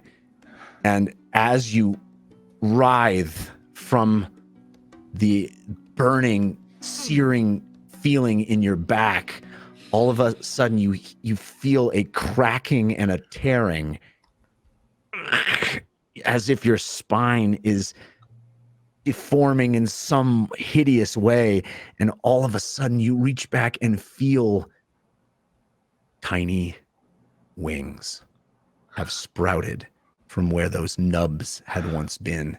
They are not large enough to carry you aloft, but they've become problematic and difficult to conceal.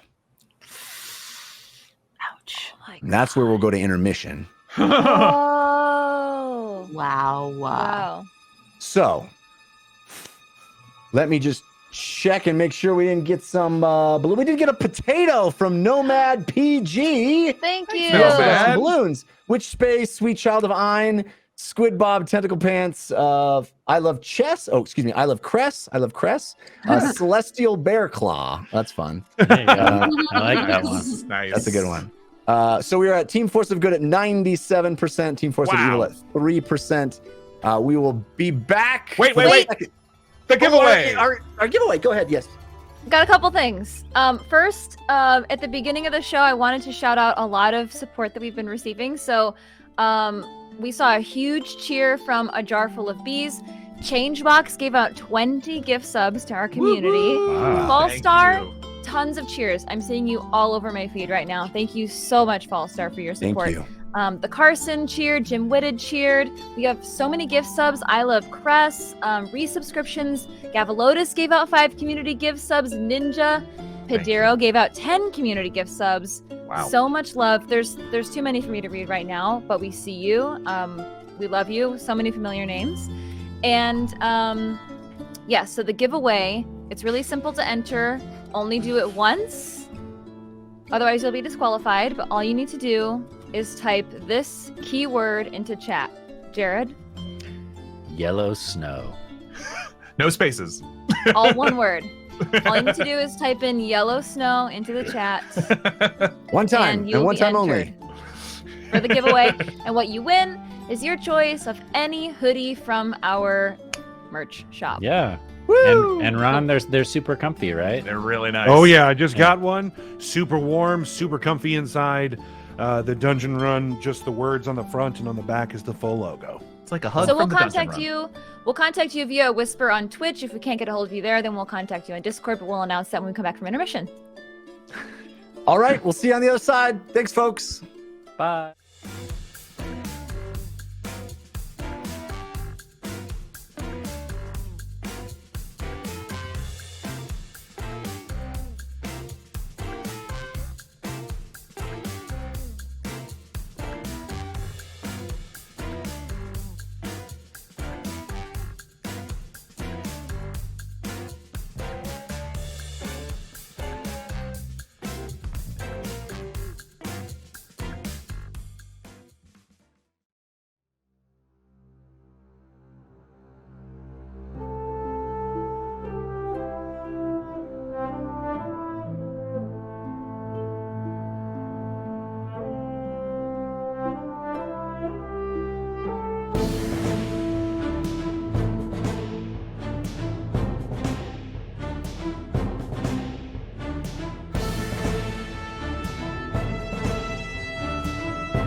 Welcome back.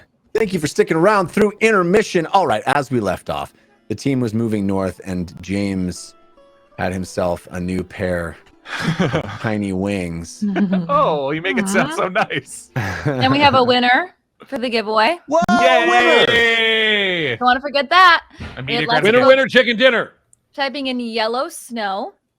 So I'm going to roll the dice with Nightbot. Skeeter Long 777. You were Skeeter! our holiday Congratulations. giveaway. Skater So, long! Skater We're long. gonna go- Yeah. We're gonna send you a message right now. Just a quick message because we have to get back to the show. But Skeeter, we love pictures too. So when you get the hoodie eventually, please send us a picture. We'd love to see it. I want to see that we'll sweet follow merch. up with you after the show. Congratulations and happy holidays. Thank you for everybody that typed yellow snow into the chat. Not my idea. All right. So, I believe you guys have decided to steer clear of Oya, although I don't know, James, if there's anything you want to do that following morning, or if you would like to sort of conceal that from your teammates. Would we all wake up when we hear the like popping sound and him screaming in pain? I don't know if We're just used to that by now. We're like, oh, that's if you just hear James. if you would hear a popping sound, far enough away, but Yeah. I think when you woke up, you would probably find, like, you'd probably be used to, like, James pretty, like, nearby normally, but this time James would be a little further away than normal, like leaning against a tree, still watching you, keeping a watchful eye, but further away than normal. Is everything all right? No. I'm sorry, did I Fahima in the evening? I mean, yes, but that's normal at this point, I go. Note to self, must watch what eats. That's, yeah. What's the matter? Did you have a bad dream? Is it your unruly patron? What's going on? James, so when you get close enough, by the way, you see his cheekbones seem to have jutted out much farther, and his nose is longer, and his chin is sort of pointier, and his bottom teeth are jagged as well. His whole face has continued to change, but has changed in much more dramatically overnight. Still looking like possible humanoid type shape? I mean, it's or much is he closer to demon now. I mean, it is, it's Like- unmistakable. It's Right. You can't not think demon when you see Yeah. his face now at this point. Is he starting to look like Tim Legend? Come on, help me here. Tim Curry from Legend. Tim Curry, yeah. Yeah. Except for Yes. without the horns. Yeah, not Wow. the yeah. I mean, he's not a devil, right? But it's definitely We've got to the point of the transformation where our actor needs to spend hours in the prosthetics chair before each performance. You know what I'm saying? Well, when we shoot the live action version of this, Yeah. good luck with that, Morgan. Good This luck. was, up to this point, Morgan Peter Brown would have been able to do it in light makeup, and now we're in A little bit. prosthetics. Is what I'm saying. Yeah. Let's just ignore what I would look like in that situation. Let's just ignore it. I'm in a full cat suit. Right. I can feel you I'll looking at me, immediately just point at your face. Yes. It's worse. I'm He's aware. got away with words. You Your truly face are. is ugly. You truly are a poet. My superpower is It's worse. Worse. Your face. I'm is not bad. familiar with that Rune Knight ability. I just poke his cheek. Good lord. And I will pull down my. I'm not gonna like take my shirt off, but I'll pull down like my cloak. I And think turn. James and Ziv are having a moment. And But- Steve, there's as he does so, you see this, his shirt underneath is torn, Right. and there is this sort of small, thin, bat-like wing, reminiscent of what you saw in a much larger version when the Lord of Crows arrived. It is frail and weak-looking, but it is a wing on his back. That happened last night. Can you feel it? Can you move it? Jeff, I'll try to flex. Yeah, and it does. It's weak and it's awkward a little bit, but you are certainly able to sort of articulate it. Do you want me to cut it off? I'm not joking. What is that? Just give me a moment, Uggo, before the others see it.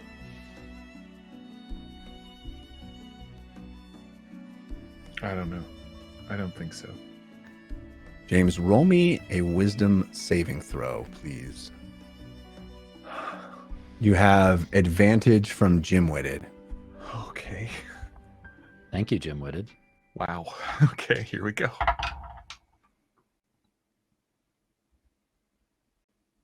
With advantage, that is not good. That's a 12.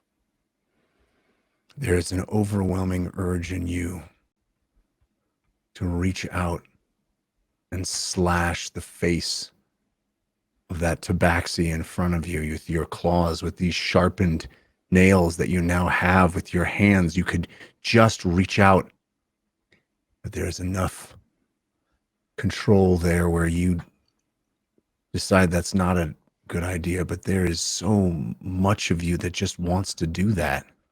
Yeah, you better get away from me, Ziv. Why? Because there is something inside. There's something happening, and it's not just the surface. Can you fight it? Yes, yeah, I think so, but I don't Do you know for remember how what long. we talked about before, where I said sending your mind away into another place? Yeah. I'm going to put my hands on James's shoulder and sit him down. And I'm going to sit down in front of him. I want you to close your eyes. Okay. And I want you to think of a time before the books, before you ever in any library, before you read anything from that horrible book. Think of a memory, a specific memory. And I want you to go there. Really go there. And don't think about anything else. Can you do that? Yeah.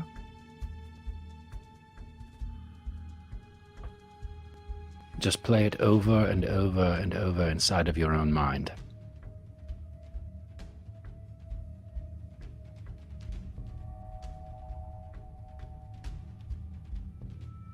It's all right, my friend.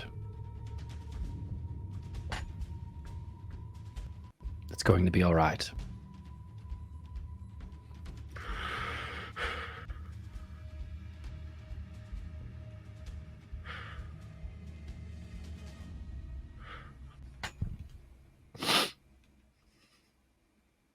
What are we gonna do? Well, we're definitely not going to Oya Tuscan. We're going to go as quickly as we possibly can. Mm-hmm. North. We're going to find the secret keeper. And we're going to ask how to break this so that you can be free. Okay. Okay. Do you trust us? Of course, you know I do. Good. I'm going to go have a brief talk to the others, but I want you to stay here and just breathe. I'm going to pull out Mr. Whispers, who's now a bunny rabbit, and I'm going to put... With a horn. With a horn. And I'm going to put him in James's lap. Hi there. He ought to keep you company for a moment. Thank you. And then I'm going to turn around and beeline it back to the others and just kind of wave them in. And James, for now, this was just a passing urge, impulse. There's no part of you that feels that in this moment, but you certainly have the memory of feeling it.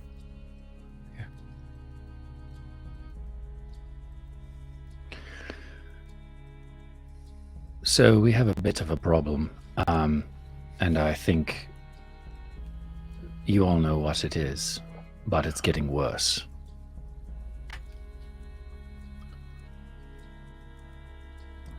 It's not just his appearance. I could see it in his eyes. He's turning.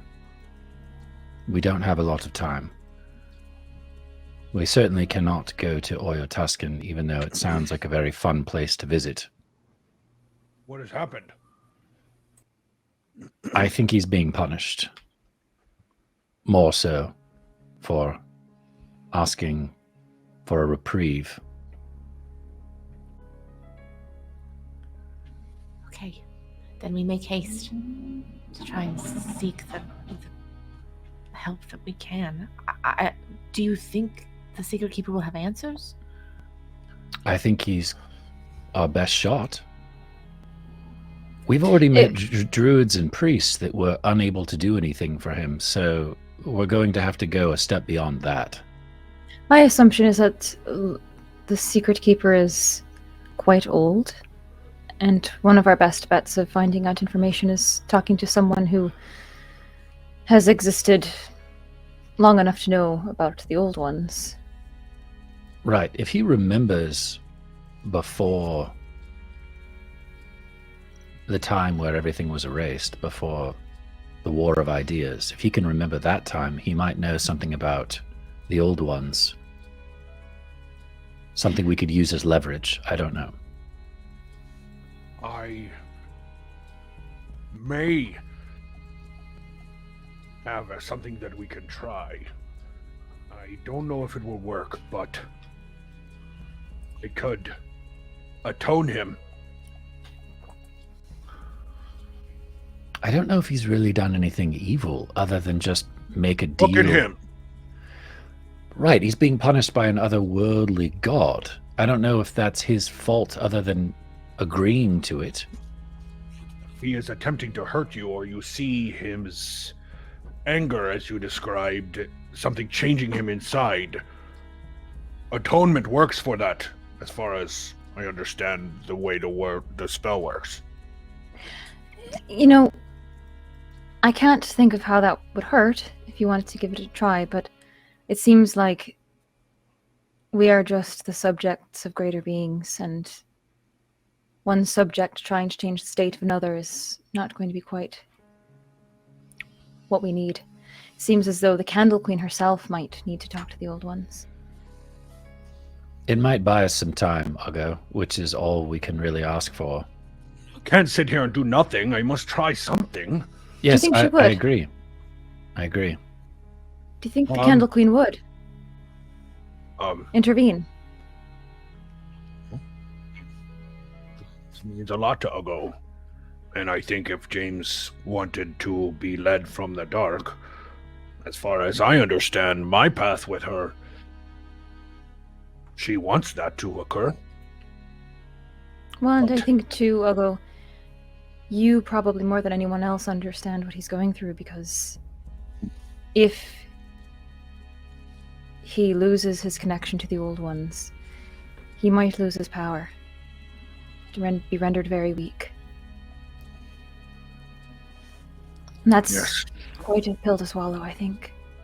I'm also worried that if we cannot trust that he is not going to hurt us, that is a problem. Yes. I just think all the more reason for us to make haste.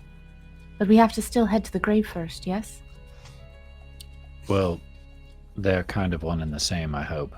I hope there's a clue as to where we can find the secret keeper at the grave. Does anyone know how far away we are at this point? Jeff, do we have any general idea?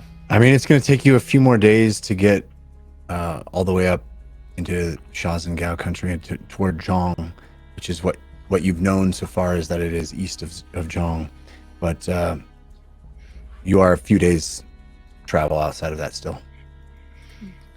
Go ahead.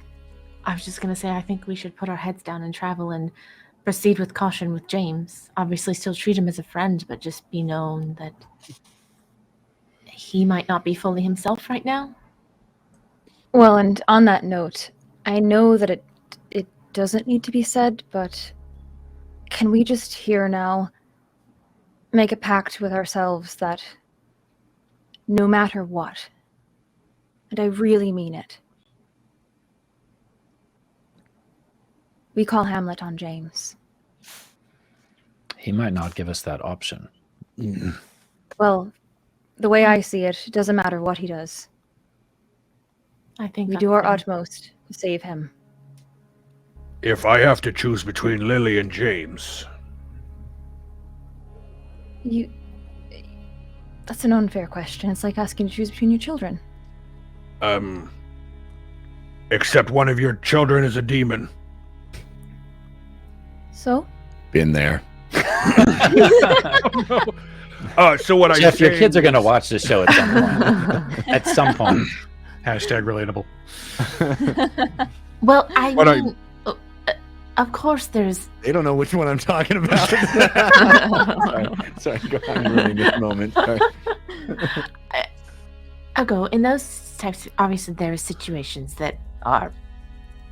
we can't predict. But in general, we've done a pretty good job. When we don't want to kill someone, we don't kill them. Oh, I am not going to attempt to rip out his heart, but I will knock him unconscious. Yeah. Yeah, very hard with a hammer. I think we have a lot of other options to exhaust before we... I have plenty Right. in these hands right here. Right. Me too. Yes. Speaking of which, hey, James, Yes. are you okay if I come over to you? Yes, I think so. Okay. I just want to make sure that you are comfortable. I appreciate that. I'll go approach James. Whoa.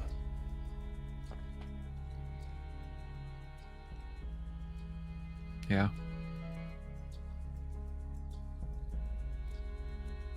Okay, lost Ugo. There we go. I am here. Okay. That was It that's has time. progressed. Yes.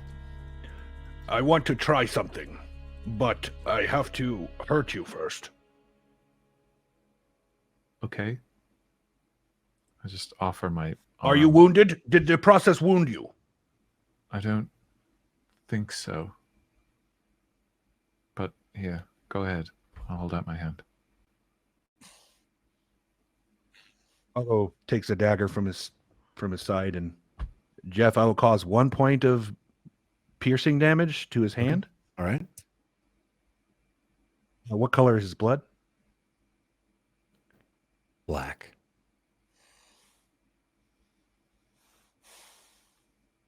Ugo will put his hand, as if grasping James's hand, where he stabbed him and staring him in the eyes, and attempts to heal him 1 point. All right. James, you feel this sensation, a strange sensation, as your wound closes up. It burns, but it heals. And Ugo will remove his hand. The wound is healed. Yep. Does he wince in pain? Do you wince in pain at all from the burn? I mean, you probably... James is thinking about the first time we did that, and so he's probably can't tell. At least I can still heal you. Ugo looks at him closely. Divine sense, Jeff? Again, celestial, fiend, or undead. Yeah. In 60 feet. You are not getting the sense of a fiend, but you are also not getting a sense of it's not a fiend. You know what I mean? It is murky. Stronger than it was before. Before it was Indeed. kind of murky. Okay. Yes. Well, you are not yet a demon as far as I can sense, but you are getting close, James. Feels about right. One more. 2 more. Okay. I can cut off your wings and then try to restore you. Or I can leave them intact and try to restore you anyway. Don't think that. I think cutting off your wings is going to be extremely painful. Yeah, no, I understand. Let's not do that. Experimentation and trying to help you. Then I will just try. Give me your hands. Okay. Ugo closes his eyes, pulls a little, what looks like a flask of water, just a little flask of water, shakes it around, puts it back in his pocket, and attempts a lesser restoration upon James. All right. And you see your hands glow in that warm candlelight. James, as you feel the spell permeate, break that, go deeper than your skin. There's a strange sensation, this light inside you. It's not pain, but it starts to feel foreign.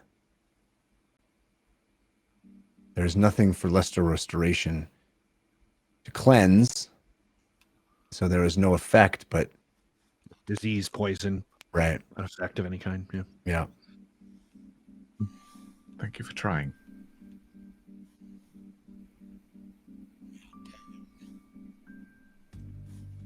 Too weak. I have failed you. No, you haven't. Please. Thank you for trying. James, I must be honest with you. Never stopped you before. Go ahead. To hurt you if you cannot hold on. I'm depending on you to do that. Just to be honest with you. No, I appreciate it. I trust you to stop me if I can't maintain control. Promise you. I only want to help, and I want you to be healed. If it comes to that, know that whatever's left of James inside agrees with what you're doing. Maybe this will help you as you fight internally, but as I see you like this, I realize you are the Braca that I never had.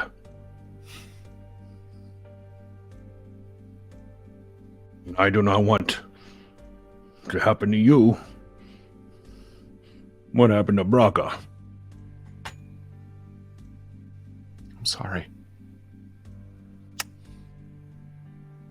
Do hard things in this life. We have given much, and I will give it all if I have to. It's for you as well. I'm going to let them know that I have failed. And Ugo turns to walk slowly back to the group. I'll get the I'm horses still able ready. to heal him, so that is good. But he is close. And when I can feel him becoming a demon. We should leave. Yes. And travel north continues. I'm gonna And- push it. I want to push it. I'll push the horses. Yeah, and you've what is the new normal now? Moving forward, James, you're getting used to this new appendage as you go, as the days peel by, and as you travel north, the temperature is falling. Winter is arriving in Ain, and you travel toward the eastern edge of the Pash Mountains, moving around Oyatuscan, avoiding the city there, moving west a bit toward the eastern edge of the Pash Mountain range. And Can you we- also start. Is Sinzan visible to the west? Well, Sinzan is farther west than Vorth is. You'd have to go quite a bit out of your way to get to either of those places. Sinzan is where that tattoo artist was from. You definitely, all in your travels, you would pass a road sign that would lead off toward that direction. Do you remember? What was her name? Tattoo lady? Yeah, I liked her. Hmm. She was very Oh. calming. She was very nice to me. I did too. I don't remember her name. 22 years ago. Hmm. That's how old I am. Maybe we can find her. Maybe we can find her later from I'm Still Myself. We can get new versions of those tattoos, eh? That'd be fun. So you continue, and as I said, you move up in elevation, and the temperatures drop as winter is arriving in Ain. In fact, one morning, you wake up to a fresh snowfall, adding a thin layer of crisp white all across the land. You head James north. would Go ahead. probably suggest every night that Fahima cast the tiny hut and James stay outside it. So then that night, the night of the snowfall, James sitting there, flakes of white falling on your shoulders as you sit outside the hut, awake, unable to sleep. James, Yeah. are you warm enough? Yeah. I'll be fine. I can build a little fire, something. Would you like me to do it for you? I'm quite Oh. good at it. Please. Hey, we miss you in there. I miss you too. I'm here. This is only the second time in my life that I've seen snow, and it's just as great the second time. Right. I forgot, yes. Here, I'll keep you a little bit warmer. Thank you. I'm sorry you're going through this. It's hard not to think that I deserve it in some way. Well, hard as it may be, try to remind yourself that you're a good person. Thank you. And I think whoever your patron is being cruel unnecessarily. And I don't know if they can ever hear me or not, but if they're trying to prove a point, they're not doing a very good job. Because it's better if you're clear. And they're not. Just causing suffering with no end in sight.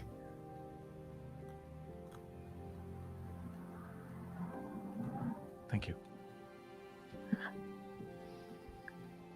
Hope they stop. Me too. I think I have an idea, James. All right. You got that shield on you? Mm-hmm. Oh, since you can't sleep and I gotta stay up and watch things and you anyway, we might as well work on you learning to block a few things with this thing. That's a great idea. That sounds great. That's you. a perfect idea. And Uggo picks up a handful of snow and starts packing it into a ball. You ready? Yeah. Oh, you don't think this is gonna hurt? Oh no! I've had a few snowballs thrown at me. I know they do certainly, but It's so soft looking. There's no way that will hurt. Oh, Lily, Uggo, please. Uggo flings it at Lily's face. Lily just Lily- is. Lily's Lily, fully roll- laid out on her back. How you feel now, Lily? As Uggo picks up another handful of snow. Point taken. Yeah, careful. You okay? I didn't hurt you, did I? I'm fine. All right. Very good at pretending. Civ's to be gonna hurt. sneak attack Uggo and beat him across the back of the head. What was that for? What'd you do that for? It was Fahima. I didn't throw that. That is a Fahima's lie. bent I over, know trying. She's trying to pick up snow and form it into a snowball, but it's just melting into Melting. water every time she packs it in. Amazing. It's Fire just slipping Genasi's through her fingers. worst. It's the Get it? It's not. How do you? Fahima, it's just wet when you throw it. It's falling. It just slides down her arm onto the ground. Oh, I have I an love idea. it. Oh, the trials Lily of a Fire will cast Genasi. an unseen servant to help Fahima. Snowballs. Ah, Yeah, roll me a deception check, Lily, to see if you can convince Fahima that she's actually doing it Doing herself. it. Literally invisible. Okay. You have advantage from references needed. Thank you. There's a glitch in the matrix, and it's like a half an inch off from where she's trying. Yeah, Weird. Oh yeah, I got a 27.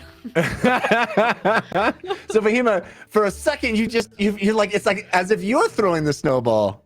Ah, wow! I did it. So good, Fahima. It's an unseen servant. It doesn't have any strength, so the snowball just kind of goes. Pew.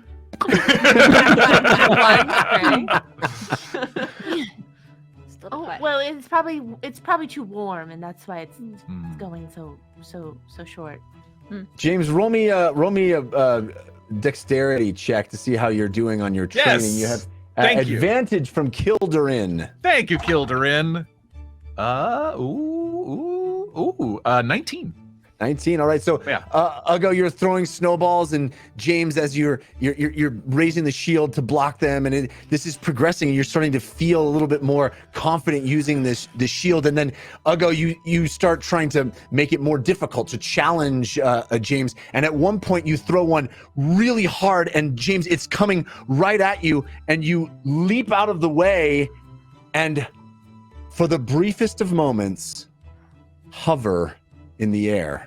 And then come down on your feet in the snow. Excited that you blocked that, but also, how did you do that just now? How did I do what? Jump real high and slowly fall to the earth? Or were you, I guess maybe you have feather fall like Fahima and I. I don't. I didn't see you cast a spell. I didn't. Did I? I mean, that's probably these. The wing things. Well, good to know there's some upside.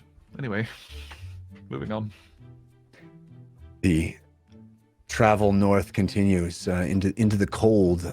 Happy to have the covered wagon so that you can stay warm. Fahima staying inside as a space heater, warming the interior of the wagon as you everyone's travel. going to be real friendly with Fahima right about now. Hey, want to sit up Meat, here? Sit next and to Meat, me. for that Yeah. matter. Meat Yeah. also, Put them on opposite sides. perched inside.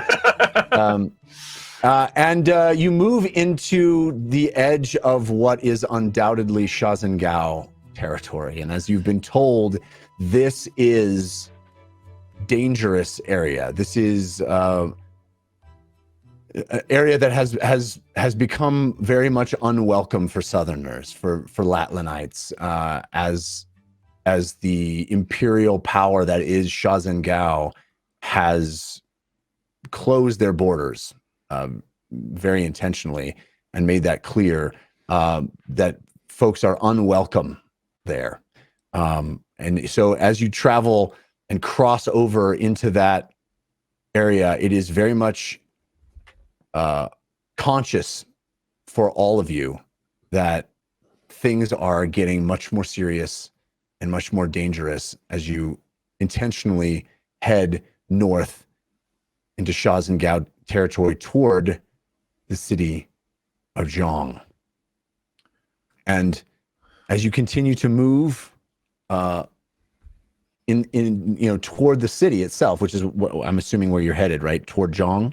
Is Zhong, as I assume, on the other side of the Shaxen Gao border? Or is it like right at it? It's basically right at it. Exactly. Okay. Yeah. Okay. Yeah. In fact, as you move toward that city, it is built into the base of the northeasternmost edge of the Pash mountain range. You see it rise, a fortified city, the likes of which none of you has ever seen. You've seen the metropolitan sophistication of Turles, the hardened stratification of Olsvach, and even the military efficiency of Thorn. But this is something else entirely. This is an architecture that projects imperial power. The southernmost point of the Shaxen Gao Empire and the first contact point for any southern invaders or visitors. Spires and towers, walls and defenses, and built into the front of the walls of this massive, it's kind of grows out of the mountain itself, built into the front of it, almost a part of the mountain range, linking the mountain range to this walled city, is a massive statue. The statue gleaming in bright, polished brass. A statue of a dragonborn figure that is immediately recognizable to you. Yeah, gauntlets. Gauntlets, Oh. insignia, I was thinking it's the queen, but no. Zhang Laolong. Yeah, that's who I was. Right. The Quake Warden. The Right. city is named after him. Right. Right. And this is out. Maybe. Go ahead. This is outside the city. It is a feature. It is a massive statue that is the sort of front wall of the city. It is built as a tribute to him, this city named after him. It bears his visage, his silhouette. It is a outgrowth of this mountain and the wall, as if standing sentry there. Not 100 feet tall, but darn close. I mean, not even close. It's like, 30 feet tall, but still quite impressive. And But we get the point. you get the point. It's pretty ostentatious. It's Let's pretty- be honest. It's pretty ostentatious. Jeff, would James know? Obviously, that the Shaxen Gao have closed borders and everything like that. Do they trade with the dwarves or with anybody else, or is there anyone? What do they allow people through on? Well, they used to trade much more frequently with the dwarves. That has sort of dried up since the orcs and dwarves have gone to war, and there's been less of that trade. Trade has gone south through Winkberg. It is they have been more and more isolationist, the Shaxen Gao, in the recent years and decades. The other notable thing that you see on these walls, on this fortified city, as I said, that's sort of built as an outgrowth of the mountain range, is a series of ballistas. Large, enormous ballistas that fire these huge, pronged, spear-like projectiles. Yeah. The kind of thing that one would only use Dragons. to defend against dragons. Do they look well maintained? Do they look like they've been in use? Active, yeah. Indeed they do. Indeed they do. Wow. Even from this distance, it is clear that this point seems to there are char marks on the walls. It looks like this has been actively defended against attacks from above. Have we? I know you said that demons had thinned out. Yes. As we've been heading north, so we still haven't been encountering any demon carcasses or anything like that across the No, countryside. you've seen carcasses here and there, much fewer of them as you've gotten this far north. Got it. But there were some as you veered around Oyatuskund. Okay. Certainly, yeah. You still saw that evidence, but now it hasn't been that way for a couple of days, and you haven't seen any signs of that up here. Mhm. I think for the sake of time, we should probably try to find the grave rather than going into Zhang. The grave is. Don't we know the general idea of where it's at? Isn't it east of Zhang? Is that what we were told? That is what you were told, yes. East of Zhang. East of Zhang still maybe looks like on the other side of the wall or on the other side of the border. Yes, maybe. We should probably have a story. Why we're here. Good idea. We don't Oh, have any it does. goods. We You can't be merchants. I mean, Okay. why would we be up here? We could say we're mercenaries? traveling on the business of the dwarves of blanking. Dothum? The thing is- Daltothum, yes. If they get one good look at you, James, it doesn't matter what we say. If they get one good look at any of us, I don't think it matters that any of us say. Well, they But might I- let us. They might let us go, but if they see James, they're going to attack us and try to kill us. I am Conroy Tig's assistant, researching magical creatures across Dine. Of course we have a demon with us. Of course we have a variety of creatures with us. You can chain me if it makes it more We could be I'm just demon saying it's- hunters. It's sort of a free pass. Well, if we come across anyone, I think it'd be best, Fihima, if you don't mind, making James invisible or something, making him another creature with your spells or something. Of course. Yes, polymorph, invisibility. polymorph, right? Good idea. But Yeah. I Turn you think into a it still poses the question, do we need to go into Zhang, or can we just bypass it and try to find the grave on our own? How can we Well, someone in the city might know where the grave is and save us a bit of time, but again, that's sort of a It's long the shot as grave well. of a dragon. It's got to be sizable, pretty big? right? Mm-hmm. Yes. Based Not on something- the statue, they know how to pay tribute to things, so True. Not something I think you'd build into a city. And Jeff, it was not on the map that we got from Artie. Correct. Not. on well, the I map. imagine a graveyard is normally outside of a city, right? Would a time dragon's grave be the same? Good point. I've never seen any kind of dragon's grave, so I'm not sure. I mean, I could ask the Ashen Mage. I'm kidding. I don't think she'd tell you. Oh, Why not use Meep? it was a good joke, Vima. Just needs a little bit of tweaking. Yeah, I'm trying. Sending Forcing it to Meep, pretend by myself. sending Meep flying out reconnaissance. How about Mr. Whispers? Turning with Mr. Meep. Yes, Meep I'd can have- attract attention. I'd have to change him back into a raven or a hawk or something. Jeff, Yeah. would having met Nonezzeron count as locate object if for one of his bones? The skull? Or For something? the skull of a dragon? Right. Or a bone. What does locate object say? Let's find out. I need to be within 30 feet of it. That's, No, you know, 1,000 gonna be feet. tough. Oh, No. When to be Oh. familiar with it, you have to be within Yes. 30 feet of it. Yes. Describe or name an object that is familiar to you. You sense the direction to the object's location as long as the object. I would say because there is another spell called locate creature. But it's a dead thing, right? Yeah, but it wasn't dead when you saw it. You know what I mean? It wasn't. Okay. Yeah. Fair enough. Fair enough. okay. I could also polymorph Meep and they could go together. Mr. Whispers and her.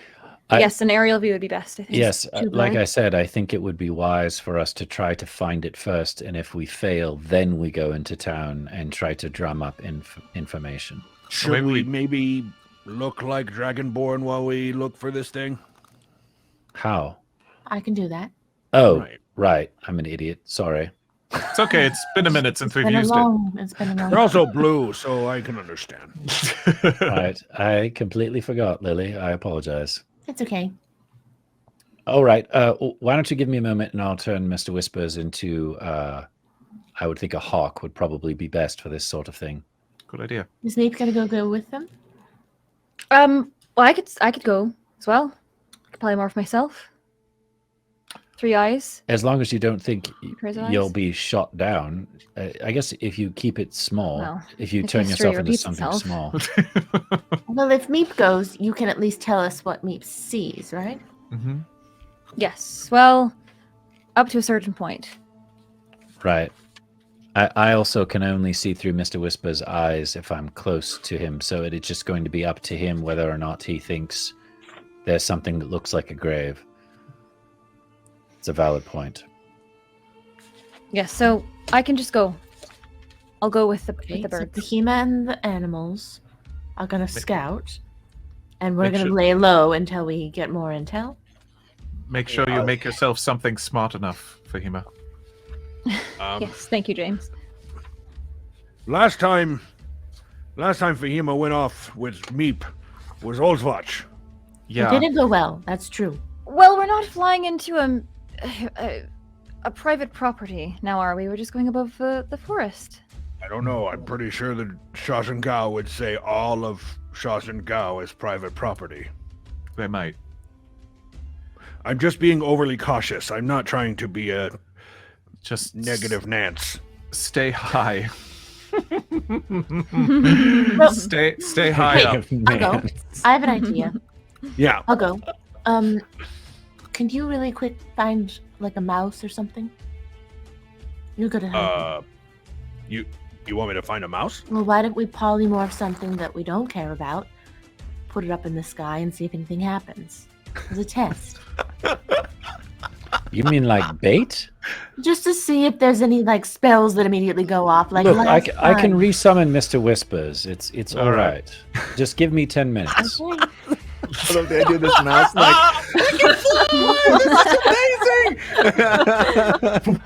The spell just plain wears off and then just sails down to the ground. The ballista fires off at a giant log. It hits this little bird in midair. amazing.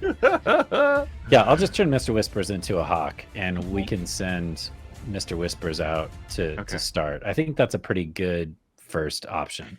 All right, If you so you do your ritual to turn him into a hawk. Now, where are you sending him? You guys are sort of on the outskirts of Jean. It's still I think pretty- we could start creeping that direction. So we'll get off the road and start heading northeast. Like if Zhang is straight north Yeah. and we start going northeast, and while we're going that direction, I'm just sending Mr. Whispers out and saying, go out a mile, tell me what you see, come back. Go out 2 miles, come back. Go out 3 miles, come back. And each time, checking in with him. All right. And about the third time that you do that, he comes back or he communicates with you telepathically. That's right. Once he gets within a certain range, yes. Yeah.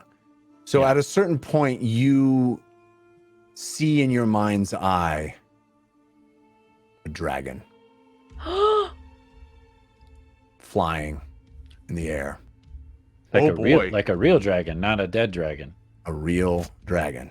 Wow. Color? Blue. Whoa! What? You see Never Mr. met- Whispers pee his pants in the sky. Oh my! I mean, I repeat this to everyone. We had the same reaction we just had. You have to hide. I look Blue up. Can I dragon. see it at all? Roll me a perception check. You have Yeah. advantage from the Carson. Thank you, I also Carson. want to roll to see if I know anything about blue dragons. Yeah, Specifically. and I'd love to know the general size as well, since Mr. Whispers saw it. 8. Oh, sorry, go ahead. I was going to say, I just wanted to mention we got a couple of balloons from that gamer share that were specifically Thank for you. Heather and Leah. Oh, Our music team rocks, she said. Thank you. yeah, they do. Yes, they do. We agree. Um, We very much agree. With guidance, perception's an 18. All right, so you do see on the edge of your vision that is now actually a bit amplified with this sort of demon sights. You see on the edge of your vision movement in the sky that is undeniably larger than a bird. On the Shaxen Gao side? No, it is, you know, as you've been moving northeast, it is much farther on the east. It is not into the city, not into the depths of Shaxen Gao country itself, but sort of farther to the east. One could surmise that these ballistas were, you know, defend against dragons as they get closer to the city. So any dragon you would see would be a bit farther away from the city itself. Okay, yeah. There's right up there. Does everyone see it? There it is, possibly through the clouds. What size is it? Uh-oh. Well, from this distance, it's hard to be sure, but it doesn't seem to be massive, but it ain't small.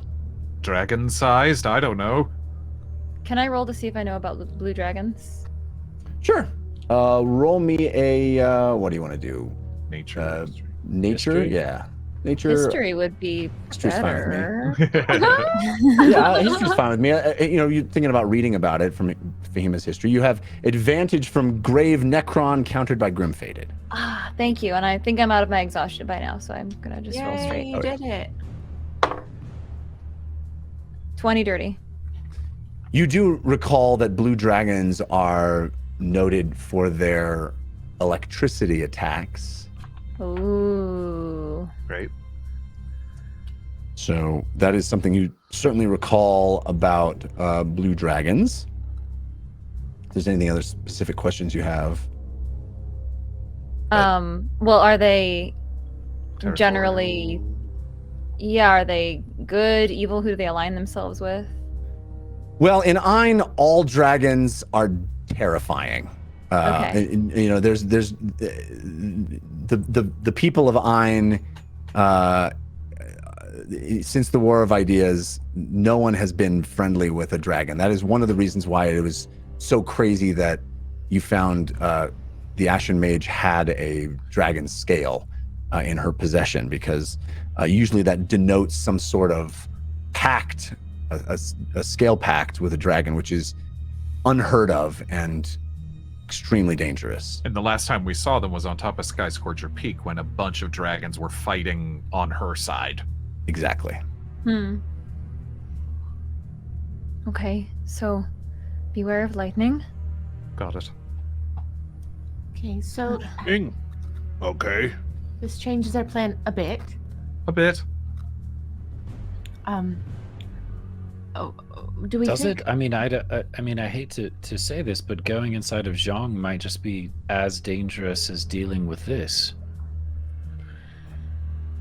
I don't want to fight a dragon. I'm not saying we fight this thing. I'm just saying going inside of a city where we're obviously going to be treated horribly, and God knows what they're going to do to you, James. I feel like our best chance is to just lay low and try to sneak past this thing and try to find the grave regardless. Yeah. Okay. Right. So should we sneak around the outside of the city? Well, Before we do that, Argo starts unbuckling his plate mail. Oh. What are you doing? Well, we're going to try to sneak past the dragon, right? Oh, right. Good call. Good call. What? I'm gonna start scanning. I thought the it was horizon. because he knew it shot electricity. Everything metal. Yeah. I'm gonna start scanning the horizon for a place to stash the cart, the wagon, and the horses. Because There's we're a, gonna you know, there's we're a, gonna have to, have a low profile. you know, it's quite cold up here. There's not a ton of snow yet, but there are a number of trees that are bare. There are some evergreens that you can find that might provide a bit more cover, but you could probably find some place to put the wagon that would be relatively out of sight. Okay. What was Fahima, your what's history? What was your history roll, Fahima? Dirty 20. Dirty 30-20. yeah. The other thing I think you would Fahima would have read about dragons. I could imagine a young Fahima being pretty fascinated with dragons. Oh yeah. Is that they are very protective of their own. They are very insular. They are very familial, and what's the word I'm looking for? They are. They have a bond that is sacred to them. With each other. Mm-hmm. Okay. So we stash the horses in the cart. Yeah, and I'm I gonna. think that's the only way we're gonna get around it. Fahima, what do dragons eat? All sorts of things. Anything they want. Whatever it wants. Are you thinking about trying to bait it with something? Yes. If it comes to that. Well, dragons typically are very intelligent creatures as well, so it would have to be a clever ruse. Can we, oh man, make all of us invisible? But I know that's a high level of spell for you, Fahima, but... That's quite all right. I'm just, in this, tell me if this is off base, Jeff, but I'm just a bit concerned that they have powers that we don't even know of. They could see through invisibility, that they could detect magic. I think that would be certainly be a concern. Yeah, a legitimate concern. I mean, it makes sense that Fahima might worry that because dragons have been so unapproachable and mysterious. Frankly, there's a lot not known because of how dangerous. Even if few people tried to investigate them, few of those came back to tell about it. Have they ever? Well, I guess they do make pacts with some people because there was the scale that you mentioned, but they're not generally friendly. Okay, well, No.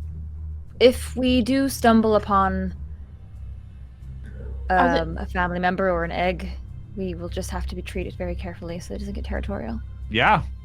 Right. Do you think this dragon is protecting the grave? Is that possible? Well, it's probably not going to love it when we approach it. Did Mr. Whispers, Mr. Whispers sounds like he got pretty distracted by the dragon, so still no sign of the grave. Right. Well, he can fly lower. I don't think a small hawk is really going to mean much to a giant dragon. Jeff, I have a question. Yeah. Is the dragon circling in a specific area, or is it just kind of traveling about? I think what Mr. Whispers would be able to determine right now is that it seems to be traveling. Okay. So it might just be traveling through? It should be passing through. Yeah, well, I don't know if that you would be able to determine one way or the other, but it's not circling over one specific spot at the moment. The marks on the city give the impression, though, that the dragon is attacking the city, or dragons have actively right now. Yeah. But yes, As in the dragons have past. attacked the Yeah. city, or the city has attacked dragons. So And- we could presume that this is not a watchdog for the city. I think that would be a Yeah, safe yeah. assumption. Yeah, that they are in an antagonistic relationship. Okay. Right. I think if there's anything that you could cast, any of you, to make us less noticeable so that we can scour this area for the grave, that would be our best shot. Maybe we Well- push it as far as we can, and then an invisibility spell, Fahima? Mm-hmm. I think Okay. so. We had so many signs pointing us to the grave, so And then think if, we're in the right if, place. if it uninvisibles us, I could make us all look like little dragons. Yeah. that's a 50-50 chance of working. We can try. It might Alright. be confusing, at least. Okay. It might give us Okay. enough time to run away, that's Yes. true. Okay. And look, we're friends of Nonezzeron, right? Can't we just do a bit of a name drop? I don't know. We'll cross that bridge when we come to it. Okay. Would we name drop Nonezzeron? To the dragon, maybe. I don't know. That would Well, work. why? Like it's like, hey, do you know this orc? No. Why would I care? Yeah, they might You not. don't think they're gonna know who Nonezzeron is? That he seems like he's the only one of his kind. I mean, it might be interesting, sure. Might prevent them from eating us for a couple of seconds. Okay, so are we going to line up and scour the area then? I think let's push it as far as we can, Jeff, until we get the sense it's like, okay, we're getting pretty close, and then cast invisibility, group invisibility. So are you following the dragon, or are you trying to avoid the dragon? No, I think we're trying to find the grave and avoid the dragon. But also avoiding the city. Yeah, if that's All right. possible. So probably just a wide sweep out. Yeah. And I'll looking still around. send To the Mr. east. Whispers out. I'll just have him fly low across the treetops as opposed to way up in the sky. Jeff, that's actually a good question. Are there as we've been traveling, have there been animals? I'm assuming we see them on occasion. Yeah, Wildlife? Mm-hmm. Okay. Yes. And that happens now. We see wildlife out, or is it certainly much more wildlife than you had when the demons were out and about? Yeah, and it allowed your hunting on your trip to be a little more fruitful as well. But right now, is there silence? Are birds not calling? No. I mean, I think this dragon is far enough away that it isn't an immediate threat to any of the. So the natural creatures around us are not there's a predator around. Okay. Right.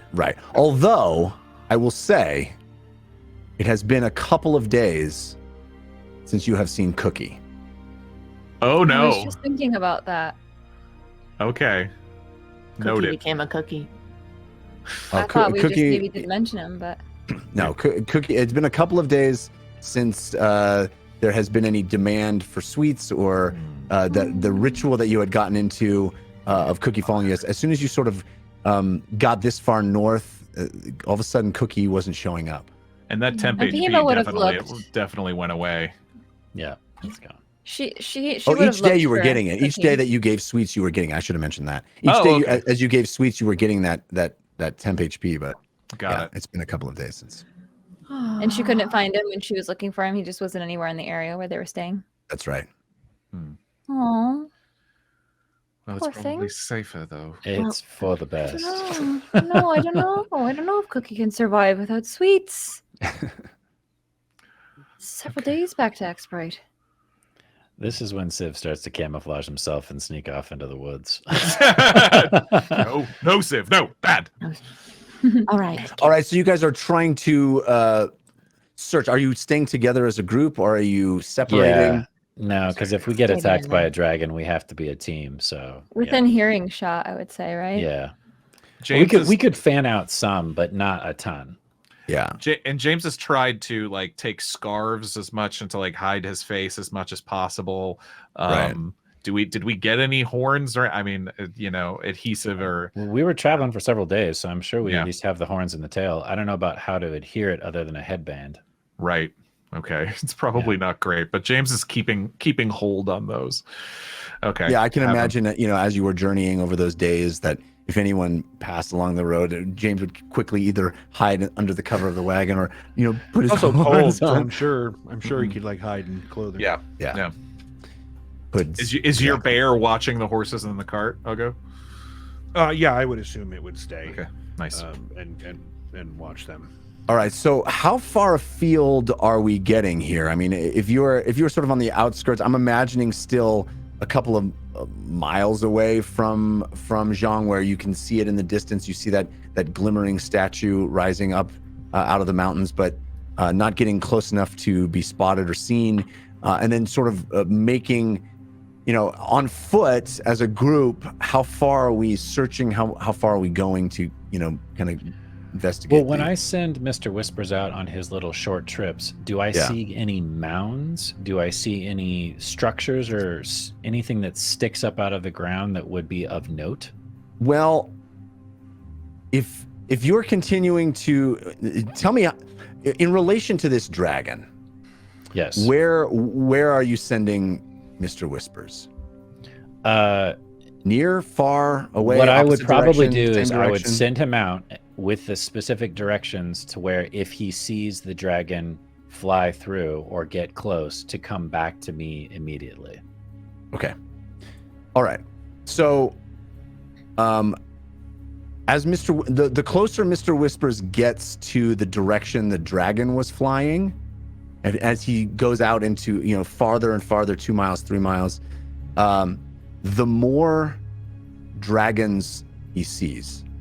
Dragons? Yikes. As in Smaller plural? ones. Whelps, whelps mostly. The blue dragon is the largest that Mr. Whispers sees, but the closer he gets to that area, he sees whelps, small whelps that are staying sort of around one single area. Are they also blue? Oh man. No, there are a variety of colors. Nope. So there's Whole big a family. bunch of baby runt dragons of different colors and a big blue. Well, the blue one, sort of went that direction, and now you see just, you're telling Mr. Whispers to be very careful about this, right? So you see whelps here or there, 2, 3, not dozens, but there's definitely sort of a concentration of dragon activity in one specific direction. I turn to the rest of you and say they have to be drawn by Nonezzeron's grave. They have to be drawn here for that reason. Why else would they be so close to a city that's known for trying to slay dragons? Right. How long does it take for a dragon to become an adult? Yes, they're very old. I have no idea. How close do you think we can get to that group of dragons without being detected? I have no idea. Civ's experience with dragons is just Running. the fairy tales of being told you don't mess with dragons. They will just kill you and eat you. And so Fahima, maybe you know, but are dragons are they protective of their young? Well, the blue dragon is certainly, yes. All right. Said they're not blue. the babies are different types. The whelps are different types, different colors. I think it's safe to assume the worst of any of these creatures, the most dangerous. So there are adults that we don't know about that probably match the other colors of the whelps. Maybe. I guess in my imagination, I had pictured a graveyard with a single headstone in it, but seems it's perhaps just an area. Nonezzeron seemed like such a something. Nonezzeron seemed like such a loner, you know, kind of a lost in time sort of, you know, lone wolf type of deal. But apparently he had quite a big following and a family. Have you never run or have you never seen hyenas before, Fahima? In real life? Yes. No. Just the blink dogs. They have graveyards Oh. where they take down big animals and leave the bone structures. Maybe Were they- somebody. Is it not in a cave or something like that? As far as what I have experienced in Thorn with hyenas, they tend to mate like dogs. Wait a moment. Lily, can you turn us into or make us look like baby dragons? I mean, I can't change our body types, but I suppose from a distance I could do something that would be a real hack job. Well, what if we snuck in to where the baby dragons were with you making us appear to look like baby dragons so that we could at least see if this is the grave or not? I could make a few of us fly. Okay. Yes. Can I polymorph people into dragons? Let me look. I don't think so. I think our arms are just going to be a lot longer than they should be.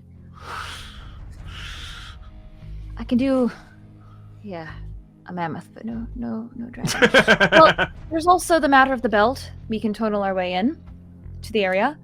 Oh. Also, there's the teleportation circles that I can do. I've sort of been working on a more short-term version of that, and I could get us in from 500 feet away. Oh. Doesn't do us much good if they're circling the spot, but if it was covered and all we needed to do was sort of sneak in using a teleportation circle, then that's an option. Let's stay stealthy and invisible for now, and let's at least get a look at where we're going. Yes. I think that's going to be the best option. Can dragons see at night like Ogo? Probably. Yes, I would assume so. Dragons attack at night, so I Ava, don't do see you why. know? Yes, they do. Okay, let's keep moving. If we're starting to get close, though, then if we're seeing these whelps not that far off, then I would say probably time for invisibility. Yeah. About a mile out from the bears, Ugo says, "I'm gonna lose connection with the Okay, with Urso." we'll have to trust him. Oh, I trust him. I'm just letting you know we're about a mile out. Good to know. Maybe Lily gets in Ugo's saddle, and that way Fahima can use a spell to at least make 4 of us invisible. All right. All right. Everybody roll me perception. Civ, you have advantage from Kitty Scritches. Fahima, you have advantage from the Cosmic Lord, countered by Grim Fated. James, you have advantage from Last Cleric of Krypton. Thank you, Ugo, Oscar. you have advantage from Dan Chasemore. Huh? Lily, you have advantage from References Needed. Thank you. References needed. 15.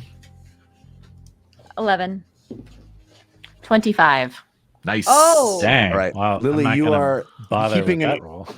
Lily, you are keeping an eye on these dragons in the sky, and also as you get closer, you notice something.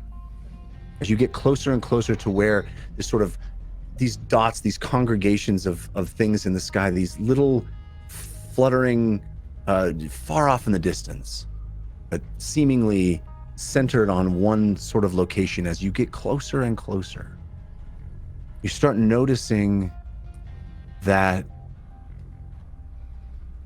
the environment doesn't seem to be consistent with what you've been moving through. You've been moving through the beginning of winter, the first snows, these cold temperatures. And as you get closer, it feels like it's getting warmer. It gets warm. It gets the colors start to change in the environment. It's as if the season is different as you get closer. Does it, and I can just tell this from the sky, or is it already No. around It's us the too? environment that you're moving All through. of us. Okay. All of it. You're the first to notice it. That it is almost as if the area itself is displaced, out of sync with Out the of time. rest of time around it.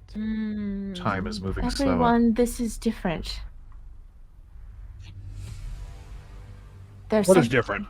Well, the environment around us is different. There's something happening with the dragons. What? It's changing.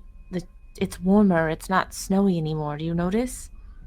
The closer we get, it's like Yeah. we're not in the same place. For me to notice. Wait, where am I? Is it faster or slower? Oh God.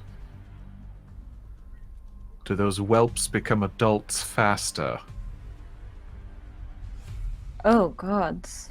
Jeff, can we kind of, with that knowledge that she just discovered, can we kind of at least get a general direction of where that might be coming from, that effect? It's certainly, at this far out, it certainly does seem like there is an edge to it, a boundary line that where this effect starts to permeate. It's almost as if there's a transition from, in almost a semicircle around it from winter and normal seasonal temperatures, climates, visual clues to something different, some transition into something that is the wrong season, the wrong time. Given is that there- information, can I use survival to try to surmise in what direction the center of this particular area might be? Sure. Roll me a survival check. You have a straight roll as far as I'm concerned. All right.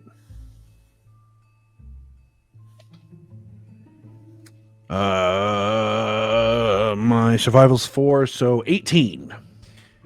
I'll go. You look, picking up the the sort of edge, being able to figure out where this is starting as you guys are approaching it, as you're noticing this environmental change, this strange zone that seems to be wrong, different, out of sync. And you are able to sort of see where it ends and where it begins. You have this macro view of it as you approach it, and it does seem to be centered on a point far out ahead that seems to be the epicenter. Oh boy. Think I might know where this is starting. How far? Jeff, do I have a sense of the distance maybe? It's a ways out yet, and it does seem, Lily, as you, with your great perception, as you notice directly above that epicenter that Ugo is pointing toward, seems to be directly where a number of those whelps are hovering. They're definitely around something specific. Okay. They're drawn to it. Are we able to tell how far? Like a mile, 2 miles? Well, it's more than 2 miles. It's a ways out still, but it is, it's kind of like, I don't know, what's a great example? It'd be kind of like seeing a bunch of planes landing at the airport, but you're on the freeway. You know what I mean? Mm-hmm. You can see kind of where it is, but you're a ways out. Is there cover between us and this point? Is there trees and rocks and stuff? Certainly, but those trees at certain points look like they're in full autumn color and plumage. At other points, it's balmy and hot to the point where you have to take your scarf off. At other points, it feels almost rainy and spring-like. It is a strange conglomeration of what seems to be different times of the year, all mashed up in this one central location. Jeff, when I think back to the times that Ashen Mage has stopped time, she's done that to us a couple times. Yes. Did she? I'm trying to remember. She didn't seem to. Did she seem to draw that power from one of the moats, or was that something? Yes. Okay, it was from one of the moats. It wasn't from something else. Okay. Correct. Yes. But yeah, thinking about messing with time, my mind travels back to the Ashen Mage and those times that she literally seemed to freeze us. Yeah. But We may want to move at night. okay. Yeah. Just harder to see, even if you have dark vision. Still harder to see. Well, Yeah. we should keep a very careful watch if we're going to rest at all. What time is it now? What time is it now, Jeff, I guess? It's hard to tell. That is Yeah. hard to tell. It is hard to tell. At one point, you look up at the sun, and it seems to be midday, and just moments later, it feels strangely later. This is starting to mess with my head a little. I feel like we're sitting ducks here. I think I know what you're saying, Ugo. I think it's smart, but I think the longer we wait, the higher the risk that we're going to be found by one of these creatures. I think we need to try to sneak in and see what's going on. Agreed. Right. So move ahead carefully. All right. And I'll just keep watching, Jeff. I guess Lily is just going to kind of, because she's on the saddle and not walking, is just going to keep kind of as a scout perception-wise of what I see. Are we attempting to stealth? Oh, yeah. Oh, Okay. yeah. So roll me those checks. You have advantage, Civ, from Kitty Scritches. Fahima, you have advantage from Gateway Guy, countered by Grim Faded. James, you have advantage from Viking R. Dalonas? I'm sorry, Thanks, Viking. I messed up your name, I'm sure. I'll go straight roll. Lily, you have advantage from TJ Bojangles. Thank you, TJ Bojangles. I rolled a nat 1 on my initial stealth, so I would not have been You're good. lucky you got that. Yeah, I got a 3. Oh, my God. With guidance 18. I got a 32. A 32. I knew the second I rolled it, I was One. like, someone's going to get a 1. Nat 1! Oh, you got a nat Nat one? one. All right. I got a 15, but I'm in a backpack, so I don't even. You think can put about it- I took off my plate mail. I took off my plate mail. Yeah. Oh, it's nice All right. knowing us. As you start moving toward this area and trying to be quiet, Ugo and Fahima bump into each other Oh. and yell out. Oh, that burns! Sorry, And sorry, Fahima I need on to a- burn you. Fahima, on Ugo's back, you see wings fly towards you. Heads up. Wings are And coming. there is the entire sky is filled with a screech. Oh boy. And that's where we'll end tonight. Oh no! So we can die in the new year? Oh, I'm sorry. Are I'm coming. so sorry. I am so sorry. Man. Well, Not our night for rolls. Not we our have a night. lot to look forward to. It's okay. It's all right. Luckily, What's the you're name of gonna this have game again? Dungeons and what? you're gonna have a force of good next week. 97% force of good. Team force of good. And I will make sure it's actually good for you. Happy holidays. You're gonna need it. Maybe some dragon You're repellent. gonna need it. Listen, You're gonna need it. that force of good was pretty funny though. It was pretty fun, right? I liked it a lot. And you almost got your Vardo back. That I would have love been it. That would have been amazing. that would have been really cool. I think it'd be funny if the Vardo appeared and then burst into flames. Just to mess with you. No! Yeah, that's funny. The wreckage of the Vardo appears. Look what It appears as it currently looks. And then at the very end, a dead Achira just lands. Oh, That is no. so morbid. So we have to thank our patrons for the show. You know, our top tier patrons get their names read out at the end of the show, and we do it in a very fun style submitted by patrons. But before we do that, It's the end of the year. I wondered. there is one more tradition for the final show of the year. Yep. And that is a secret room, not for any of the cast. Yep. Oh. It is a secret room just for you, the watchers. So I'm going to ask all of the cast to remove their headphones, and we will be back to read out the end credits at the end of the show. But this secret room is just for you, watchers. So please join me in the secret room. Sean, please let me know when we're there.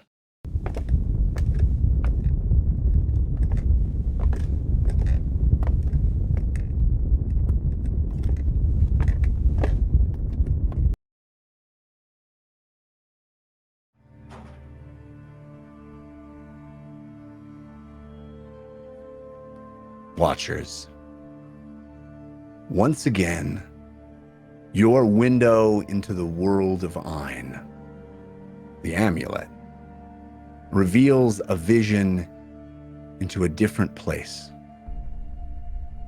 Everything goes dark, quiet. The moment hangs there, thick, murky.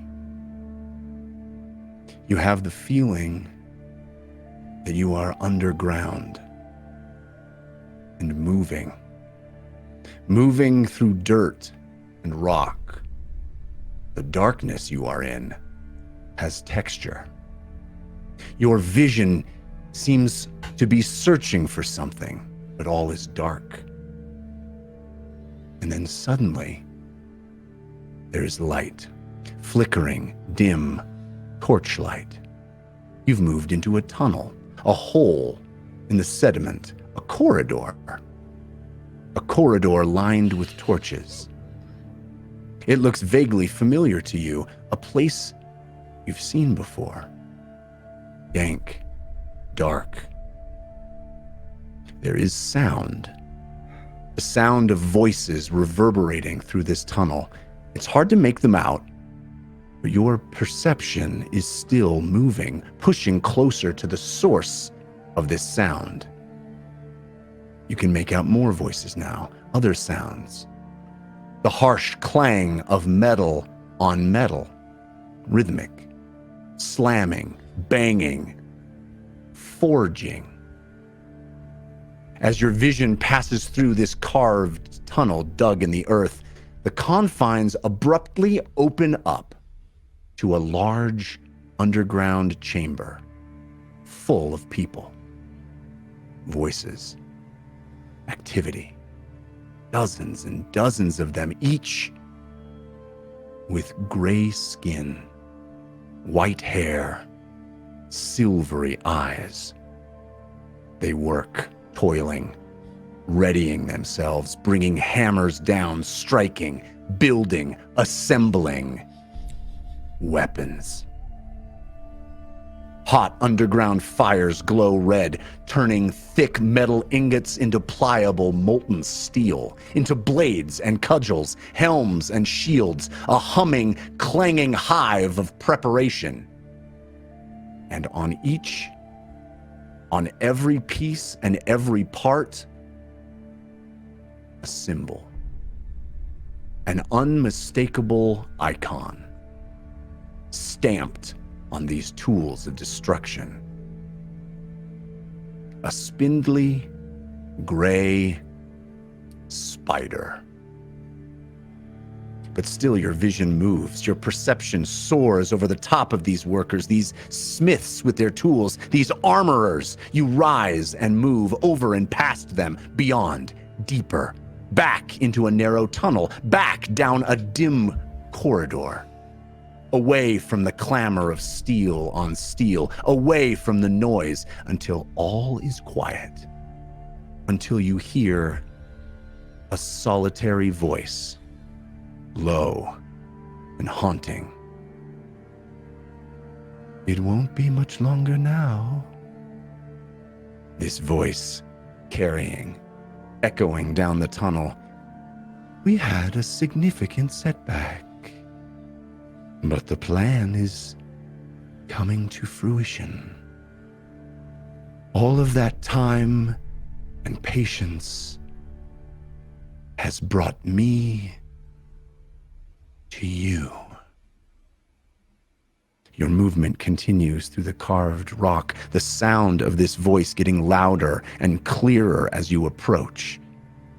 And then you're in the room with it, hovering low and careful.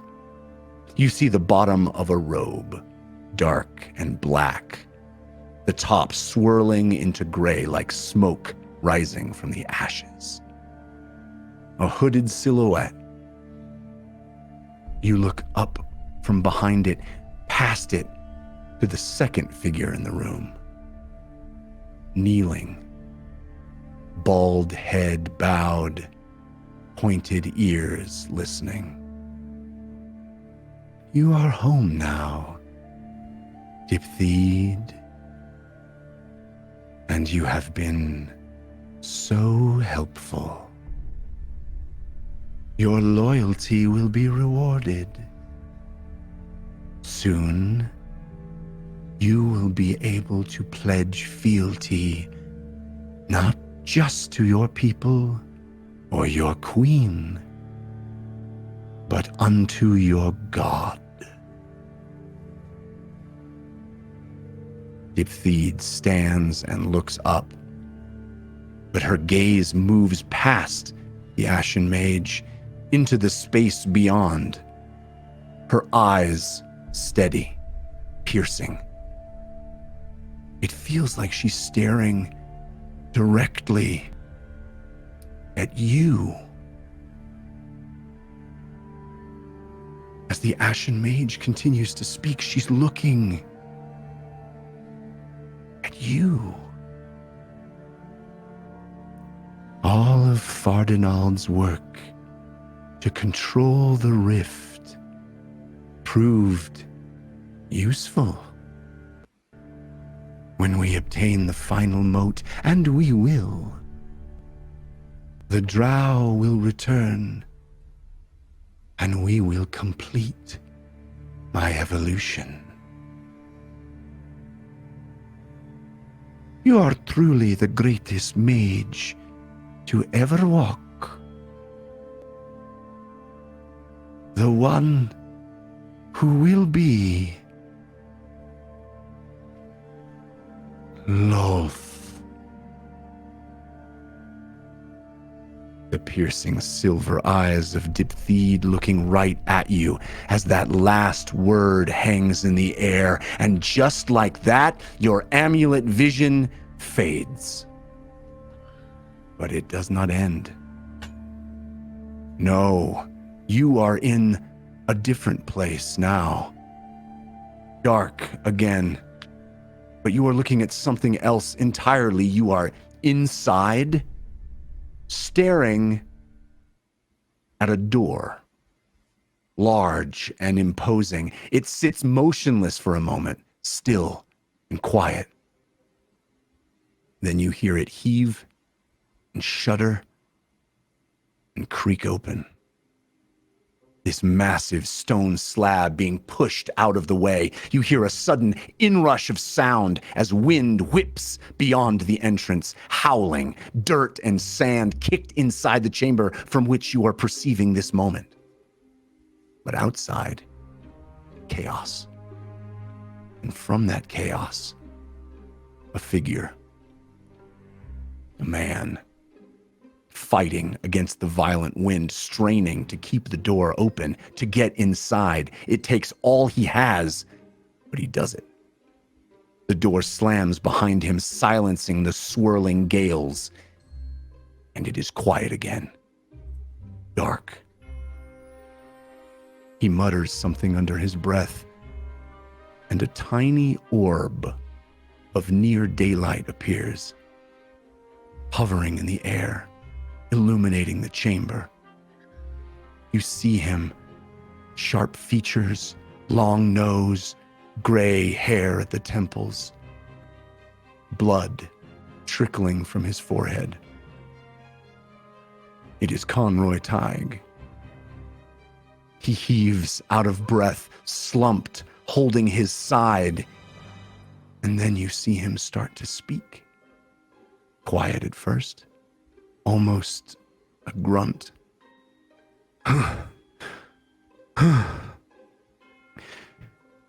Then he manages to gain more strength. His voice booms, reverberating in the chamber.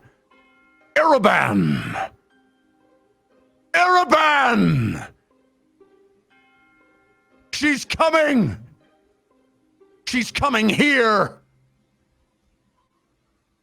What are we going to do? Do you hear me? Ereban! Ereban!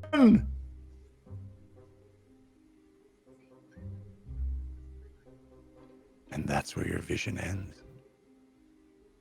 And that's where your secret room ends. And that is how the last episode of the year ends. We can rejoin the rest of the team.